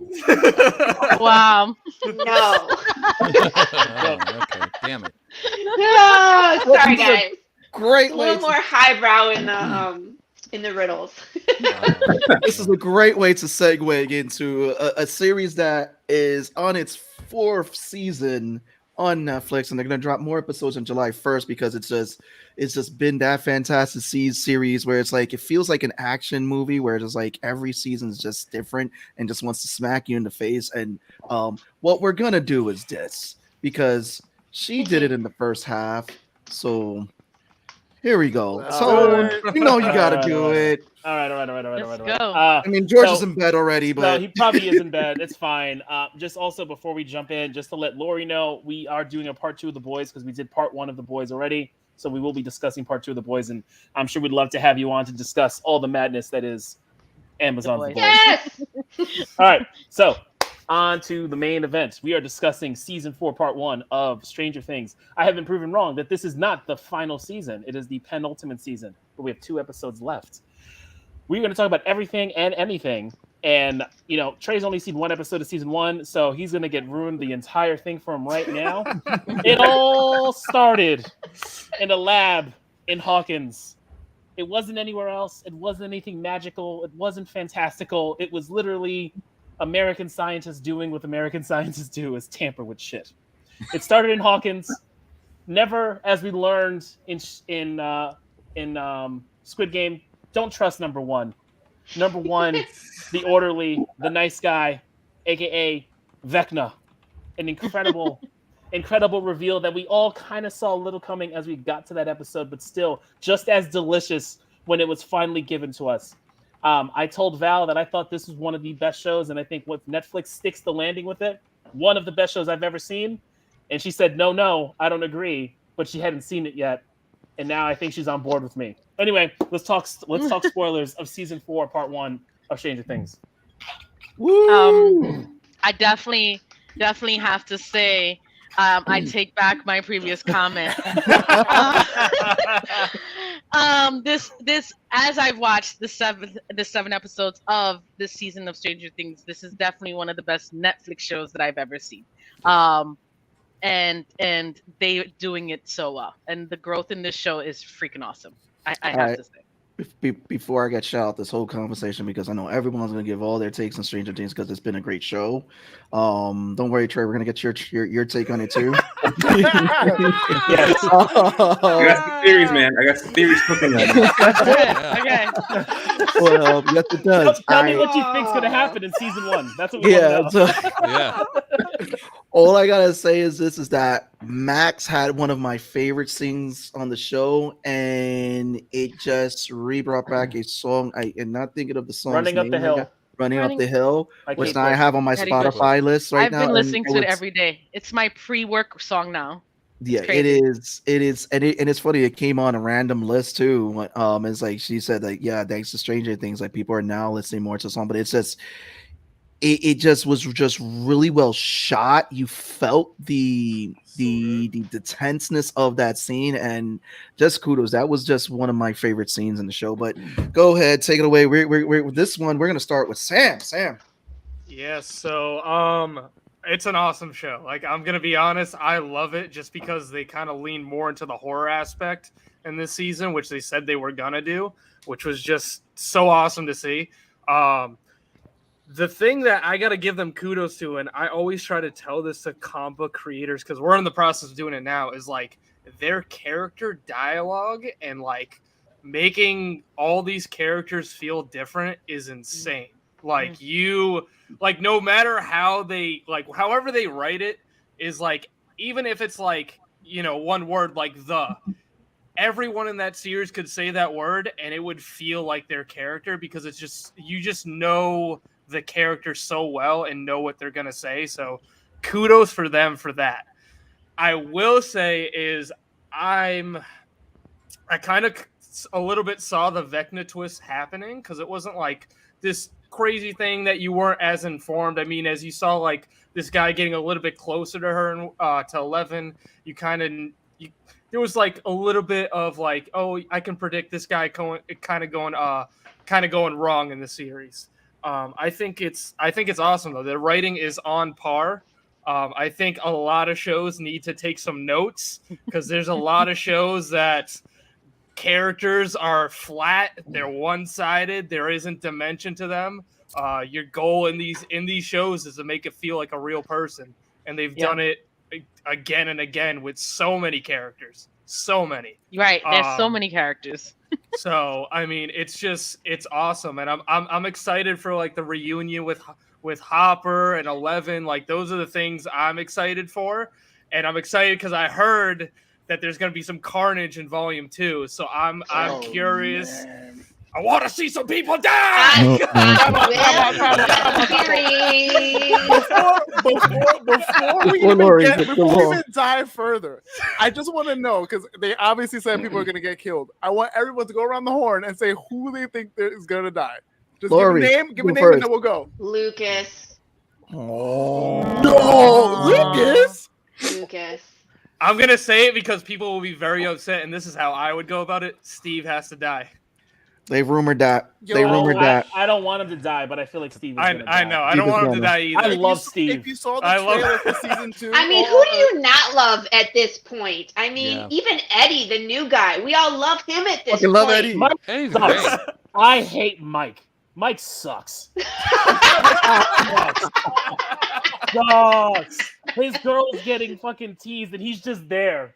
He's a cornball. I hate Mike. Yeah. Okay, so we can act Mike. I mean, Pong? you have to understand, it's 11. She's not normal. No. She's like a shark. That was the wrong response. No, that and then Will, and I get that Will's feeling some sort of way with Mike, but like you knew your half sister is being bullied this whole time, and you standing there too. Because he's a punk too. They're used to her being able to stand up for herself. They've never had to protect her. Oh, that's They've never had to. That's a good and point. the fact that Will knew what was going on the entire time he's been with her. So, and he's still just because he's just a punk ass himself. So it's just, I mean, two of them.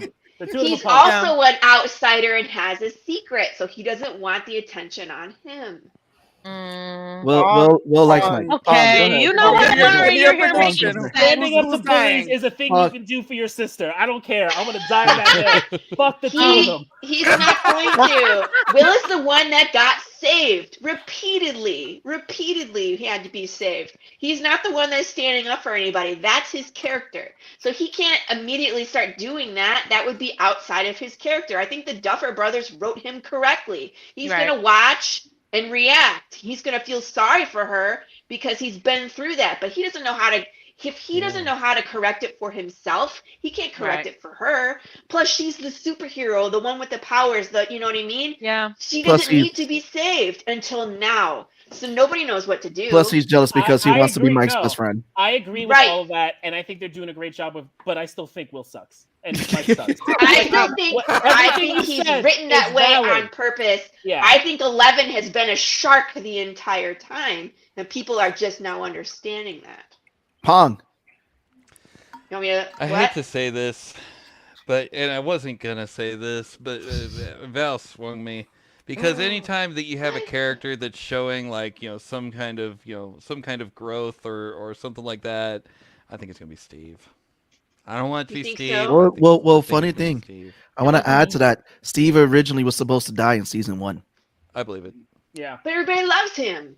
Yep. Everybody loves Steve. I still think he became the Lorman Reedus of the show. I think. Yeah. Laurie goes with Lucas. Pong says Steve. Sam says Steve, right? Sam says Steve. Who did you say, Sam? Steve? I said Steve. Yeah. Steve. Yeah. Tone. What about Martin? Shouldn't Martin die? Are we talking Martin Payne? Why do I feel like Homeboy's name from her boyfriend who died? Lucas? No, the brother? Joyce's boyfriend. Oh, Bob. Bob. Oh, that guy. Yeah. Oh, Samwise. Right. Yeah. Yeah. Trey, you should have went with a more generic name. You would have hit it. Martin is the doctor, right? You could have thrown it out there. It can't just be like a John or a Frank, you know? No, Martin is the doctor. The doctor that. Yeah. Okay. Mm-hmm. There we go. Space plumber for hire. So who was your pick? Swing and a miss. So I agree with it being Steve. But if I would say someone's gonna die, maybe if they're gonna do one of the kids, maybe Lucas. He sacrificed. He does something for Max. Oh, wow. Yeah. Okay. So, because Max is still under the spell. What if she runs out of batteries? Something could happen. It's to save Max. Yeah, I could see that. He goes out as a hero. That's Law. What you think? So honestly, because I saw the trailer for part 2 today, and I was looking at I haven't seen it. Every shot that they have of Steve is a long pan shot. Oh, he's done. It's just like, bro, like, why are you spending so much time on Steve? So I'm like, fuck, they're gonna kill Steve. But in a twist, if they do kill anybody else, I really, now that like you guys said, Lucas, it makes sense, but I don't want it because he's had so much growth especially this season. That's how writers are. That's how writers are, right? Think about it. We write an arc, and when they get to the growth, then their story arc ends. Seabass, who you can't think? grow no more. We kill you. No, there's a lot of valid ones here, but I mean, just to be out of left field because that's me. Nancy. The death I think that would Nancy is one, but the death I think that would impact people because he's such a sweetheart is Dustin. I would be pissed. I would be pissed. I would be pissed if they killed Dustin. I would be so pissed. If Dustin dies, we riot. I would like Jonathan. I mean, think about it. Yeah. I think Jonathan should go. Yeah. Should go? Yeah, he's run his course. He's so over it. I'm so over him. I want this guy's dad. I want this guy's dad to go. What's his face? But there's the love triangle for Nancy and Jonathan and Steve. So I mean, but like let Steve have a win and Jonathan could go. Let him. Nancy's already starting to feel Steve again. If Steve wins, he's gonna go. Yeah, Steve is probably gonna meet his here because again, if he wins, he's gonna go. Yeah, if Nancy leans towards him and it happens, he's gonna go. But and it'll be sad. If Jonathan comes in and becomes Mr. Savior of the day, I want him to go. So how does 11 beat Vecna? How does she do it? Same way she did the first time. She puts him through another portal into another universe. Another universe. Becomes like a butterfly or something. Sam rip him in half. Like, pop his brain. What if she doesn't? Pop his brain. The boys. Because where else can he go? Season 5. Trey is like, no more spoilers. He's like, I'm out. Like, wait a minute. I don't know, man. I mean, it depends if they even keep Vecna as like part of the villain for season 5. I don't know if someone said, I may have missed it, but like, are we really going to get rid of him after 11's been training for like whatever amount of days it's been? I think she can put up a fight. But is he the big bad in the Upside Down? We don't know. Here's my theory. He works for the Mind Flayer. That's what they're saying. But here's my theory. Because the Mind Flayer wasn't the Mind Flayer the villain in the last season. Wasn't that the creature they took out? Wouldn't the Mind Flayer? Wouldn't the Mind Flayer be something? Because it from what it felt is that when 11 fought 1, that's when the Upside Down was created. No, that's when the portal was open. No, the portal was created. The Upside Down was always there, but she sent Vecna to. She opened the portal to it, and it copied the town they're in at that point in time. Not that she created the Upside Down. Sam. I wanted to say too is something that I was confused about, and I've been asking people, and no one can give me the answers. Like when they had the conversation in this season, is like they were saying Vecna's like the sergeant, and someone's behind him, so they're already teasing that there's someone. Yeah. Yes. So the whole Upside Down we've seen is like a hive mind, right? Yeah. Yes. So that one Mind Flayer that we saw last season doesn't necessarily have to be the Mind Flayer that is the Mind Flayer. It can literally just be a version of him that he sent out to this world. But he's like, yeah, I'm keeping my host body here. What the fuck you mean? That's true. I would not doubt that the Mind Flayer is still alive. Yeah, I think he is. Yeah. Well, the Russians have the spewing black organ. No, they have the spewing black stuff in one of their containers. They showed it. Yes. They showed it in the teaser. Mm-hmm. Yes. The black still dust. Have stuff. I think that's from the Mind Flayer. So I did want to add too is if Murray dies, we riot. That's all I'm saying. Who doesn't love Murray? Okay. So let's give kudos to this. I mean, with the show, what we've seen so far, and again, shout out because Dustin at Rhode Island Comic Con, sweet kid, the actor who plays him. We're seeing all this character development. We're also seeing a lot of side characters get their burn. Like here, what was it? The sister, what's his face? Lucas' sister. Lucas' sister. And then great episode. What's her name? Erica. Wasn't it? Erica. Yeah. Can't smell America without Erica. I love her. She's such a badass. I love her. She is. I love her. So, do we think that the parents are finally going to learn about what the kids have been fighting the last 2 seasons? No. I think Bro, the parents are Stupid. just gonna still be They oblivious. pissed to a me lot. off this season. They Why are you got the outspoken? South Park syndrome. All the parents are just idiots. Yeah, they're like Yeah. peanuts, right? Literally Wah, idiots. wah, wah, wah, wah. It's so dumb. So dumb. But they have someone else that they have to worry about in their world, which is what We're was it? excited too, Harold. Yes. Yeah.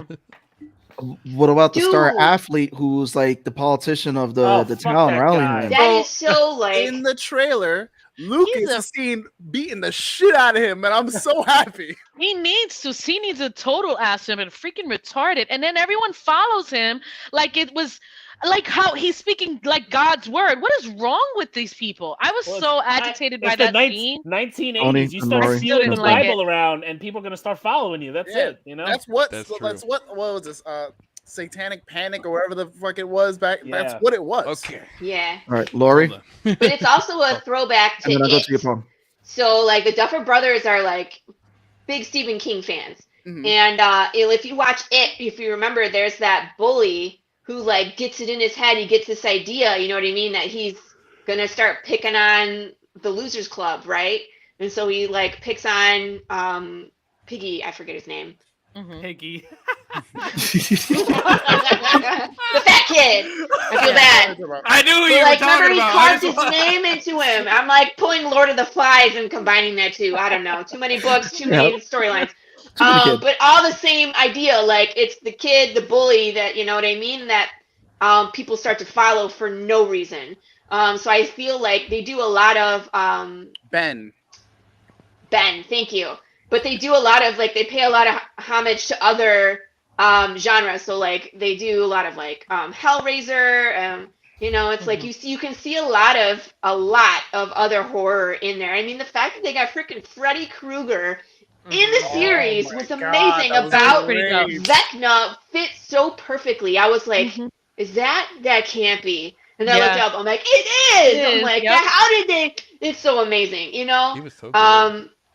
Yeah, so they have the actor that plays Freddy Krueger in all the Freddy Krueger movies plays Victor Creel in the prison scene with the guy with the eyes that are all cut up. That's him. Robert. You know, so it's like it's funny that he's getting plagued by nightmares, you know, when he is Freddy Krueger. So it's like they do a lot of that in these, you know. So I love their writing. Like I'm so happy to talk about Stranger Things compared to Obi-Wan because the writers are so much better. You know what I mean? Oh, yeah. The writing this series is so much better than, you know, even some of the previous ones. They've grown. But just like from the first episode where you see like this really ugly scene and like how heart-wrenching where all these kids are killed, and then you get to 11 and Papa's like, what did you do? And everybody thinks it's her. And then it's like you finally get that resolution. The further and further you go, they lean into this other character, number one, that we find out later. But like, who is this guy? You know, like what, you know, and then like if you really did your homework, when you looked up this actor, you saw that he's in all the episodes. They only call him Friendly Orderly, but he's in every single episode. This actor. I knew so immediately that he was something, and I told Tone, I was like, "Yo, I think he's back something. there." He Like, was like, I wasn't he was like, surprised "Wait, at there's that. more." And So the amazing. fucking Right. number one and Victor Creel, I was like, Jesus Christ! Yes, I was he's in every surprised single at the episode. son, him being Victor Creel's son. I was Yeah. surprised at that Yeah, right. twist. So I mean, like that's expected him being- fantastic writing. Yeah, the way they tied that in was like, holy shit, that Amazing. it just worked. It just So worked. it's staring you in the face every single episode, and it did, and like someone like me, I'm like I pride myself on being able to figure out, you know, the twists because I'm good at that because that's what I do is I write twists. So like when I watch something like I don't know, Memento, or you know what I mean, like you can, he did it, or you know what I mean, like oh his uncle did it, or you know even when I watched Eternals and I was like oh he fucking did it, you know what I mean. But this one, it's like I didn't get it until the very end when it started piecing together, and I was like, I know he did it, but I couldn't figure out how until I saw the episode where 11 set him free, and then it all made sense. Yeah. But I was like, this is excellent writing because now you can go back and watch it again, and it all makes sense. And that's what That's what a good They leave it there series for the entire time. Trey is going to be enjoying this. Now he's like, oh, I'm going to watch out for that orderly now. Dude, these spoilers, I'm so confused. I'm like, there's Freddy Krueger. Yeah. I'm thinking of Bug's Life. There's grasshoppers here. These spoilers don't spoil anything. Pong, go ahead. So two things. Number one, when you say every episode, do you mean all 4 seasons or just the? No, just this season. Every episode of season 4, this actor or this character is in there in one way, shape, or form. The actor is in every single episode, but in different forms. Yeah. Okay. I knew he was something, but I didn't know, like, especially in the last, I think, like, couple episodes. I was like, that guy's definitely something. Yeah. I had no idea They had him in the makeup too. See, so he was not CGI. Yeah, and it was that actor. I know, good. But sometimes I wonder, because they put like body actors, like that one guy that's in Hellboy, and he was in Shape The Love of Water. Shape of Water, right? That guy. He's in. You know what I mean? Like he doesn't talk, but he's a very famous actor through prosthetics. So I was like, is this a stunt guy or is this a prosthetics person? On Instagram, I saw that he did it himself. He did it himself. Yeah. So it's amazing to me that this guy, and if you look at some of the pictures of just from the different episodes, whether he's friendly or he's a predator, his hair will change, his facial expressions will change, and they can show different versions of this actor in the same costume, and he has a completely different feel. It's amazing. Wow. Mm-hmm. So I just wanted to say real quick, the satanic panic thing, if anyone is of a certain age, they definitely remember that from their childhood, and it was ungodly terrible. I cannot possibly stress to you enough. But my parents went to church at the time, and it was just the worst. They're sitting there trying to tell me the Beatles are the gateway to hell and all this shit. Here's something. No, I'm not even joking. Here's something fascinating though. That whole entire thing, the whole satanic panic thing, was started by one Christian comedian named Mike Warnke. Warnke. That one dude started all that. Started the whole damn thing. Just one comedian. On purpose or as a joke? On purpose. Whoops. Yeah, no, it's definitely cringe and low key gross and not a good look. But yeah, no, he's no good. Well, we know whose dad we need to go back in time and give his daddy a condom. Sam, you were gonna add something. Yeah, I had 2 points. So one, I will die by this, is practical effects are always better than CGI. I cannot stress this enough. Like the old Raimi movies where it was all practical and like, yeah, there were CGI, like that, like all the old movies that try to do that are awesome. Second thing, Season 3 was my favorite, and I only say this, and I'm hoping they do this in Volume 2, is Volume 1, it was like there was a lot of moving parts, and everyone was kind of like all over the map, and I'm hoping that we get a plot that's simple, because that's kind of where they soar in their storytelling, where you have a simple plot, but you're able to have all these moving parts, because you had people in Russia, you had people in Cali, you had people in Hawkins. So I'm hoping that it gets a little bit more simplified so we can kind of wrap up the season in a great way.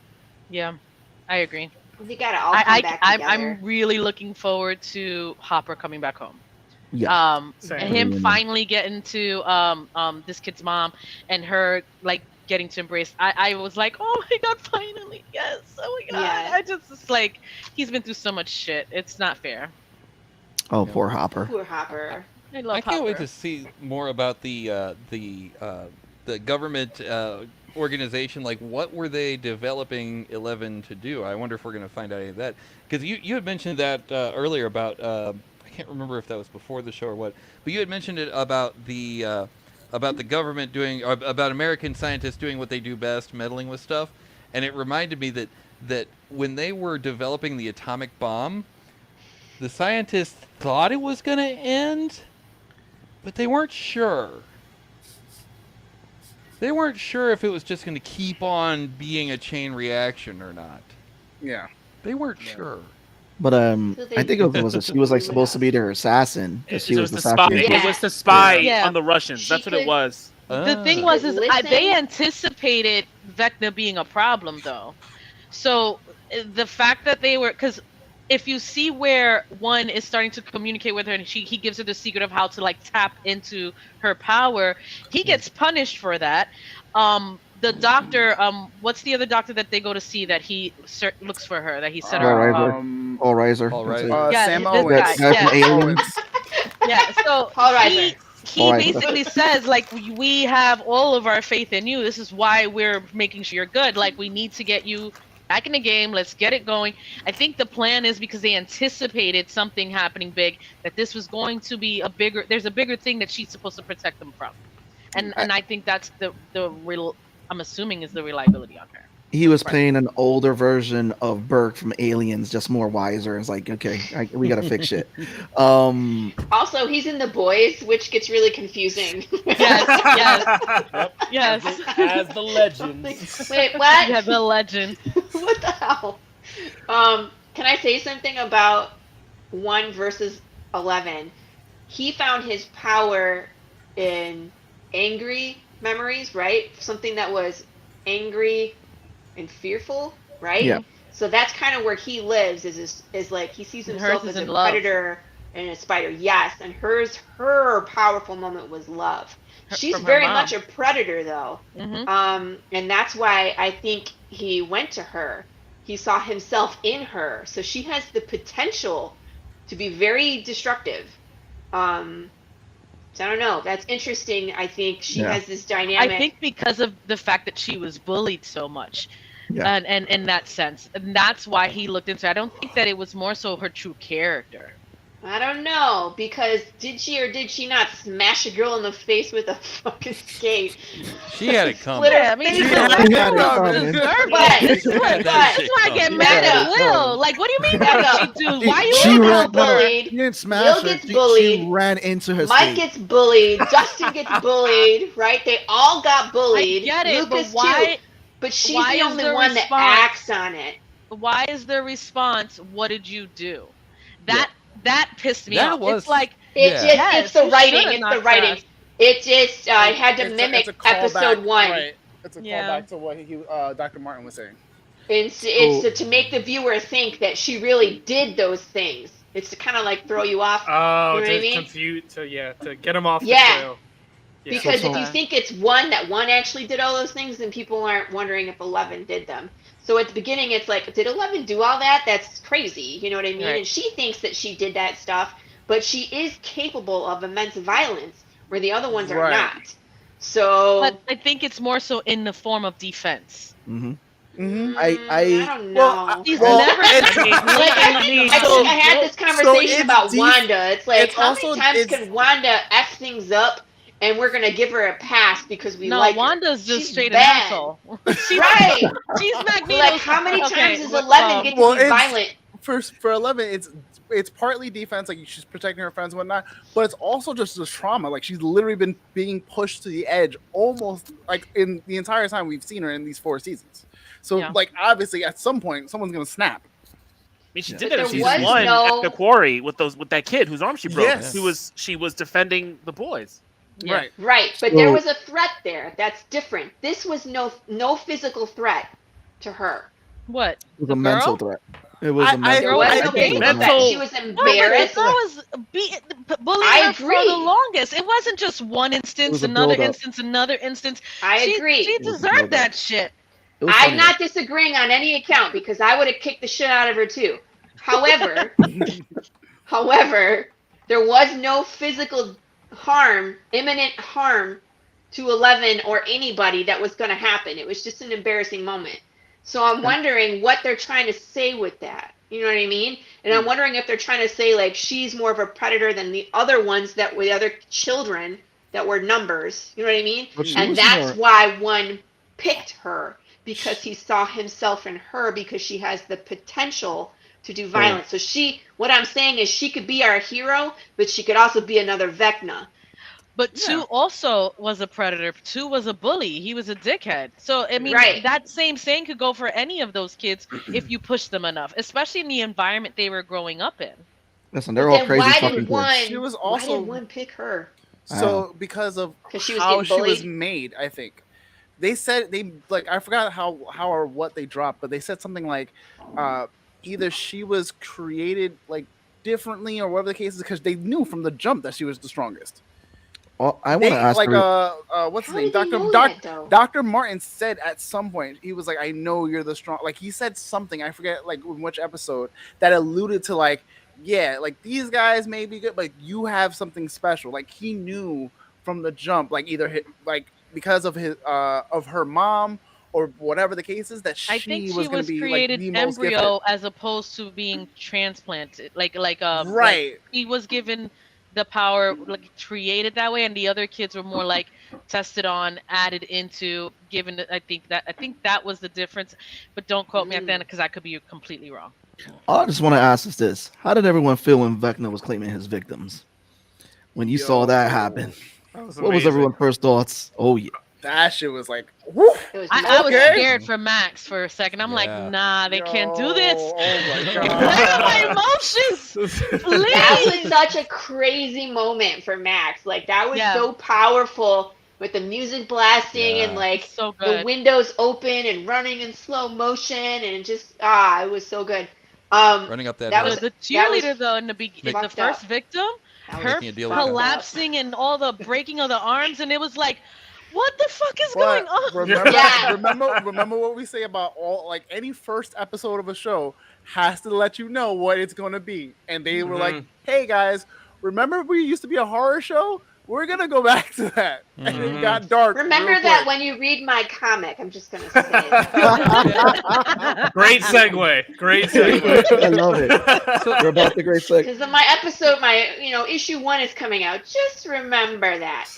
So we're gonna ask this of Trey. So Trey, when you see that first episode of Stranger Things season 4, you have to let us know. You have to record your God. reaction at the end of that episode and just post it. They have Yeah. a fucking disclaimer right before you watch it, like, sorry, Oh, yeah. we filmed this a year ago. Now it's all of a sudden traumatic. So sorry. They knew what Yeah. they were doing.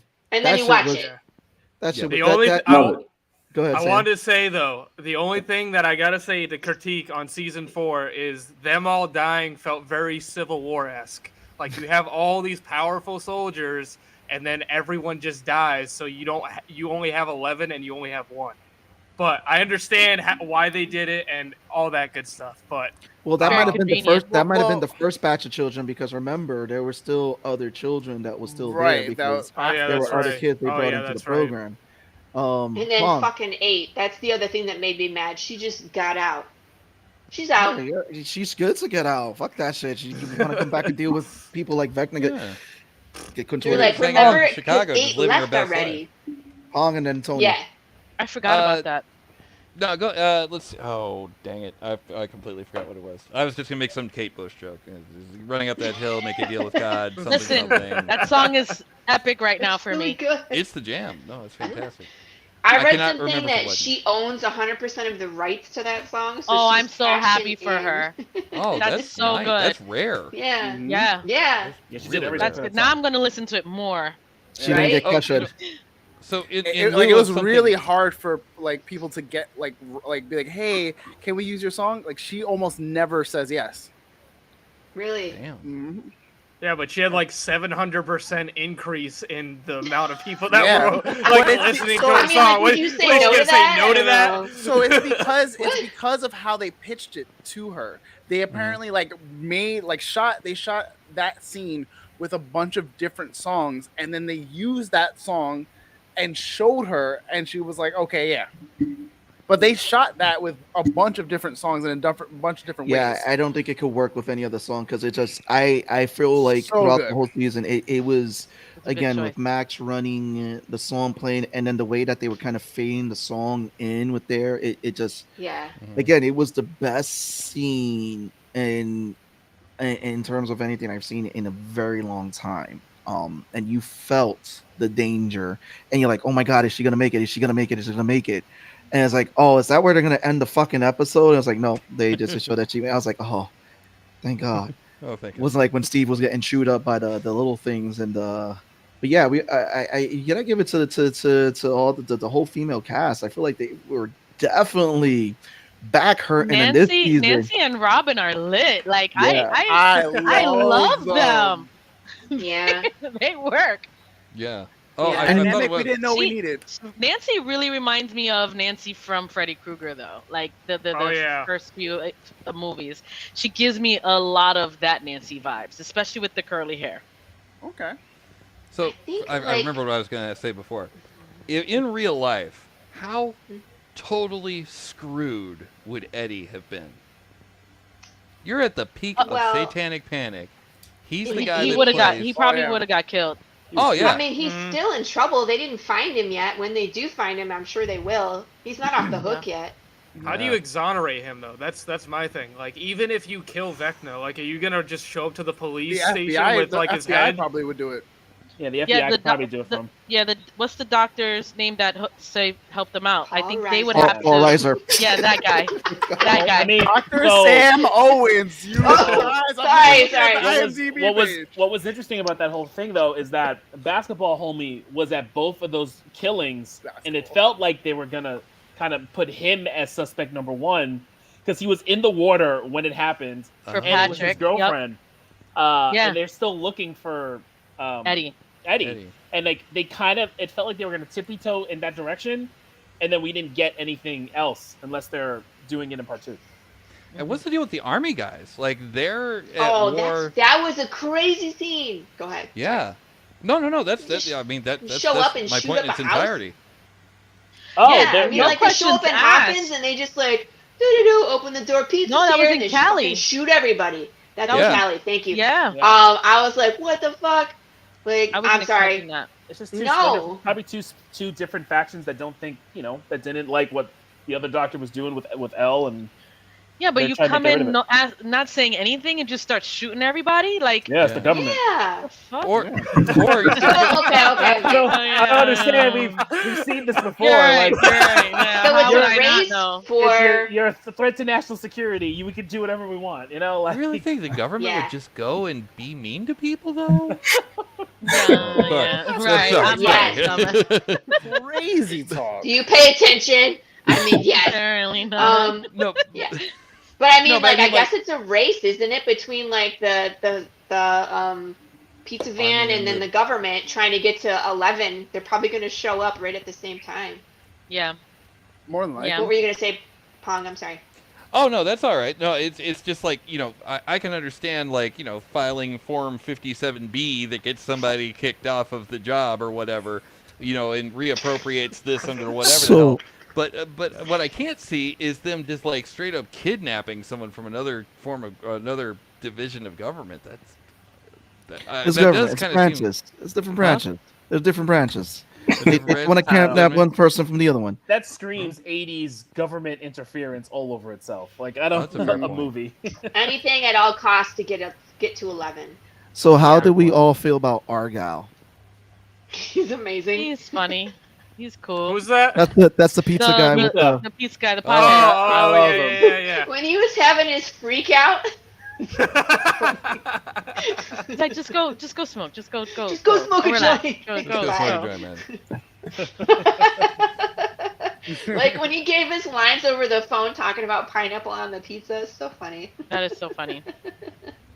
So I think he was a cool character. I that don't- whole house escape scene was wild.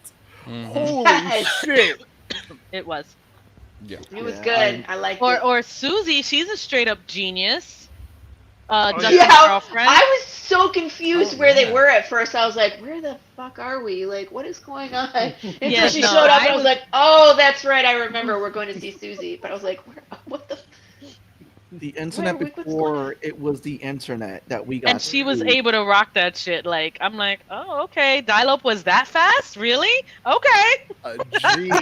A total G. We It was didn't great. have Argyle online or anything. It was just all DOS. They connected to a phone line. That was like, oh Because man. the whole country wasn't using it yet. So, it was only a select few people. Mhm. That's actually- It's true. Full Yeah. of people on the internet. Full on So- war games.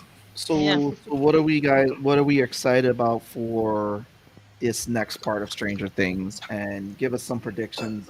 We'll start with you, Sam, and Oh, Trey. man. Well, you see, Kyle and Bob are gonna go down to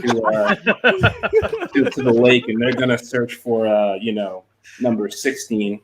Spoiler. Number 16. Whoa. Listen, you're not far off. You're really not that far off. Really not for real. No.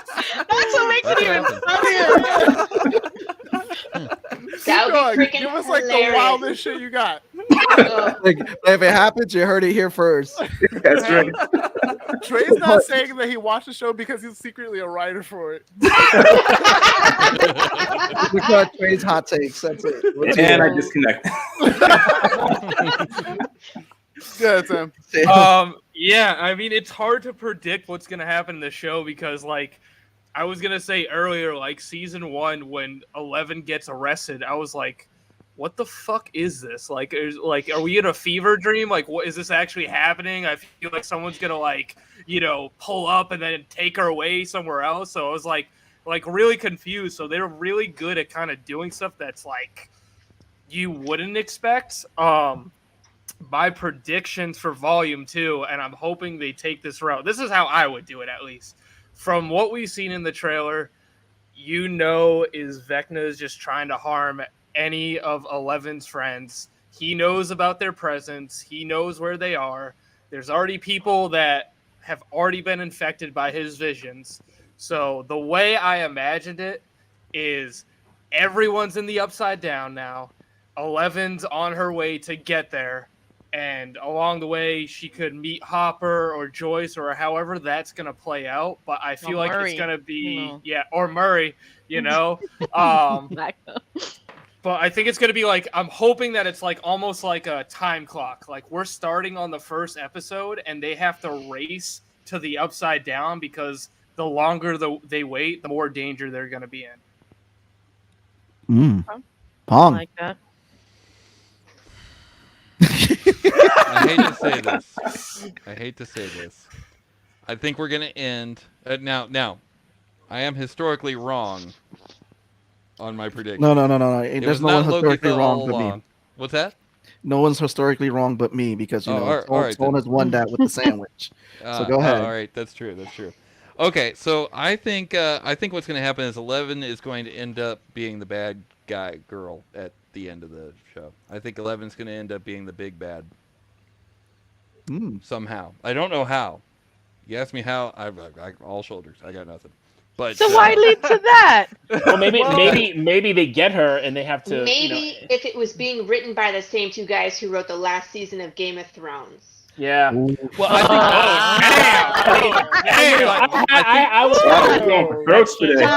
I think they'll get her under the bad guy's control, and that is the main plot of season 5. How Game of Thrones should have Oh, gone. like the Mind Flayer.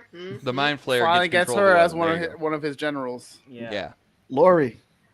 Okay, I think they're gonna tie it back to that D&D game that they played, and how they had multiple people on the board, and everybody gets taken out until there's only one person left. Because as a writer, I want to tie it back to the very first episode. That and what D&D game happened. could have foreshadowed a And lot. that D&D game told us pretty much what's gonna happen, right? So I'm about one to by go back one, to that Vecna's been episode. taken out.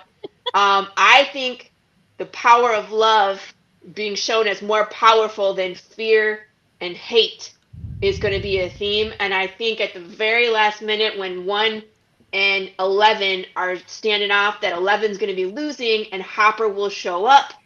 And then that power of love, that powerful moment, will give her the strength to close Laurie, out Vecna. go right for Stranger Things. They need to get the song rights for Power of Love. There we go. I'm just saying, that's how I would tie it all together. Now, we'll see. I've been wrong. I have a question about that theory. If they're all dead, is love gonna bring them back, or I is didn't it just... say they were dead. He's just Okay, gonna take them out of the equation. Okay, He's been killing people already. You know what I mean? How many people yeah. were in the party? I don't remember. I'll have to go back and watch the 5 or episode. But you know, 5 or like 6, Vecna took out so many people before they took him out at the very end, and there was one person left. So I wonder. I have to go back and see like how many people does he need to take out, and there's going to be more deaths. So, Tone. All right, so I'm thinking the D&D theme again, but that everyone is a class in their own way, and they're doing stuff. So when Steve was doing his stuff, I immediately thought like he was a barbarian. He was shirtless. He was taking in all the hits and just kind of just, you know, and shrugging them all off. I feel like, you know, Dustin's like an artificer. Like, I think everyone has a D&D class, and we're going to see all those things come in, and they're all going to be, like, as a party doing different things, and everyone's skills are going to shine. But that's kind of what they do. We got to talk after the show about that. Because now, but, yeah. What are we going to... But that's how I think they're going to do it. Wow. So that could work really well with my theory. We could work together. Right. I think 11 finally comes, saves everyone, and wins the day. It's very simple. I'm not as creative as you everyone else. You are correct. You are going to be correct. And she finally gets Hopper, and then we find out that Dustin's actually the bad guy the entire time. Jar Jar Binks shows up. He's the mind flayer. He's the mind flayer. He got you to trust him, and then he's like, you know, it was Obi-Wan all along at the high ground. What? Law. It's a Misa. I do think the mind flayer is still on the table. I think that Vecna is gonna try to take out 11. Not gonna win. But the mind flayer, because I feel like they're gonna have to go to the upside down. Like, he's not coming to their turf; they have to go to him. And while 11 may win and everyone may win, save the day, 11's gonna get flipped, and the whole 5th season is gonna be like, "Fuck, we got to get 11 back," or she's gonna basically doom us all. Okay, I just got a theory. Right? Here's what I just saw. Right? Hot takes. No, it's not a hot take. But just thought of something. Short takes. What if Vecna's not there to kill them? He's only using them to get to 11 to use her to take over the Upside Down to take out Mind Flayer, because he wants to control that world. Ooh. And he needs 11 to do it. Yes. Oh shit. So high five, Val. There we go. So, that's a good one. I got a theory that's going to happen and bring on the next season. So we got Vecna as, you know, the main general, right? As the general right now. What's going to end up happening is that they're going to kill Vecna, and then Strahd's going to come in with his dicks. I hate you. I was waiting for it, and I knew something was coming. What just happened? I fucking knew it. I had my finger right there waiting for him. Yo, Tone was like, no. Let me finish. Oh, damn. That was funny. I was going to tie in the Medusa's Cascade podcast. You got ejected. You got ejected, Seabass. What just happened? I know, the 4 of us down here are like... He mentioned another D&D villain. But a vampire one. Yeah, he's like, oh, it's going to come into Strahd. We're just like, no. Don't do it. No, but I think the show's gonna wrap up. I don't think we're gonna get a Game of Thrones with this one, because I know a lot of us are still reeling with Game of Thrones, and I feel like with the Duffers brothers' love for the 80s, we're gonna get something, because like every season, like they said, has been like writing an 80s movie where every sequel has been different. And like going back to what Sam said, they're going back to horror with this, and you know, if they're gonna do like again a season 5. We're gonna get a lot of people that are not going to escape unscathed from this, and I do have a theory. I think the parents in some way are eventually going to get involved in this, which is going to be interesting once the parents start to figure out. But it might be at the very end. Val is ruthless. All right. Okay, so if we remember when Mike was in, when Will was in the Upside Down. And he came back and he started having issues like slugs coming out of his nose and shit. I'm still waiting for that to be a reveal. All of these other kids have been to the underground now. Nancy's been in there twice. Are they going to start to have issues? But Will's I think Will was different. direct. Yeah, Bill's What if he's Will was in there for Mind Flayer? But he was in there for a couple weeks, right? Val, but, that's legit. Like, he could be the new host for the Mind Flayer. Yeah. He but, could have been the entire time. So we're gonna get a song. His secret could also be like, "Hey, I've been the Mind Flayer the whole time." No, it'll probably be something still close to inside like, him. I either have some sort of powers or I have some sort of like stuff affecting me. I have nightmares. Like, there's something that connects him to it still. Yeah, that's what I'm saying. Like, now that all these other people have gone upside down, are they going to also have issues? Or are they also going to be targets? Are they all going to have slugs coming out their nose? What's I don't that know. say? It was Will all along. I don't know that everyone else was targeted like Will was.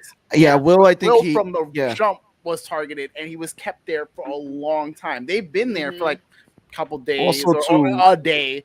He was kept for like what, like a week or so before they found him. Also, too, don't forget, Will was directly attacked by the Mind Flayer, and they had to get the Mind Flayer out of him in season 2. What if they didn't get all of him out? But yeah, I'm just wondering if there's going to be like PTSD or issues with everybody now being in the Upside Down. Right. Sam. I was gonna say too, Steve got bit too, so like now Vecna can kind of like control him because maybe there's like a part of, you know, that entity or whatever those monsters are inside of him. And I wanted to add, because I think this would be the dopest way to end season 4, is because they've done so much with the villain complex, is what if like everyone's, you know, like about to die or injured or whatever, and then Vecna actually takes over 11, and then she becomes like a different version of Vecna, and we kind of just leave off on that. Like, is she going to be the villain? Is she going to be the hero? And then you have season 5 to kind of figure that out. What if they merge into one being at the end? Oh my God. That's how she beats him. Fusion ho! I'm glad I wasn't the only one thinking it. I'm glad. There we go. Goku and Vegeta get together. The question is, what fusion we get? Do we get the good one, or we get the one where he's like Fat Saiyan? Oh man, that would be funny. But yeah, I mean, this has been a great episode. So Sam, Trey, I want to thank you guys for coming on, sharing your comic. Guys, if you guys have tuned in, make sure you go back at the beginning of this episode, learn about the comic Raze. The Kickstarter is coming out for issue number 5. You can get issue number 1, 2, and 3, and 4. Where, Trey? Where, Sam? Global Comics, and you can go to Amazon. Global Comics is digital, Amazon is physical. So you got both, just in case you wanted either or. And Global Comics is a great platform. It is a really great platform. Trust me, I've run there. Met the CEO for Global Comics. He's looking to help indies get their stuff out there. So make sure you check out Global Comics. And Laurie, go ahead. Are you going to have a catch-up reward level on your Kickstarter so you can get all 5? Yes. So that's actually and I will say this, is what we're super proud of, is that is one of the lowest tiers we are offering. So it is going to be really affordable, and you're going to be able to get that physical and digital catch up, depending obviously what your preference is. But if you haven't read issue 1 through 4, we're going to give you an opportunity to kind of come back and swing into things and have enough time to enjoy the whole series. Nice. And for those who are wondering, we have also too with us Laurie Calcaterra, who also is on Path of the Pale Rider. You can still get Path of the Pale Rider issue 1. Where can we get it at, Laurie? You can head to my website, www.pathofthepalerider.com. I have a shop set up. You can order either cover A. I have 3 variants as well that are still up for grabs. I have a bunch of merch that's still available. The only thing that's not available are the T-shirts. They're currently sold out. But other than that, you can click the link. It'll take you right to the PayPal, and you can order your physical copies. If you want to order digital, I offer that as well. And coming in like Stone Cold Steve Austin with some brewskis banging up there, glass shattering on Mondays and Fridays. Pong, where can we find you?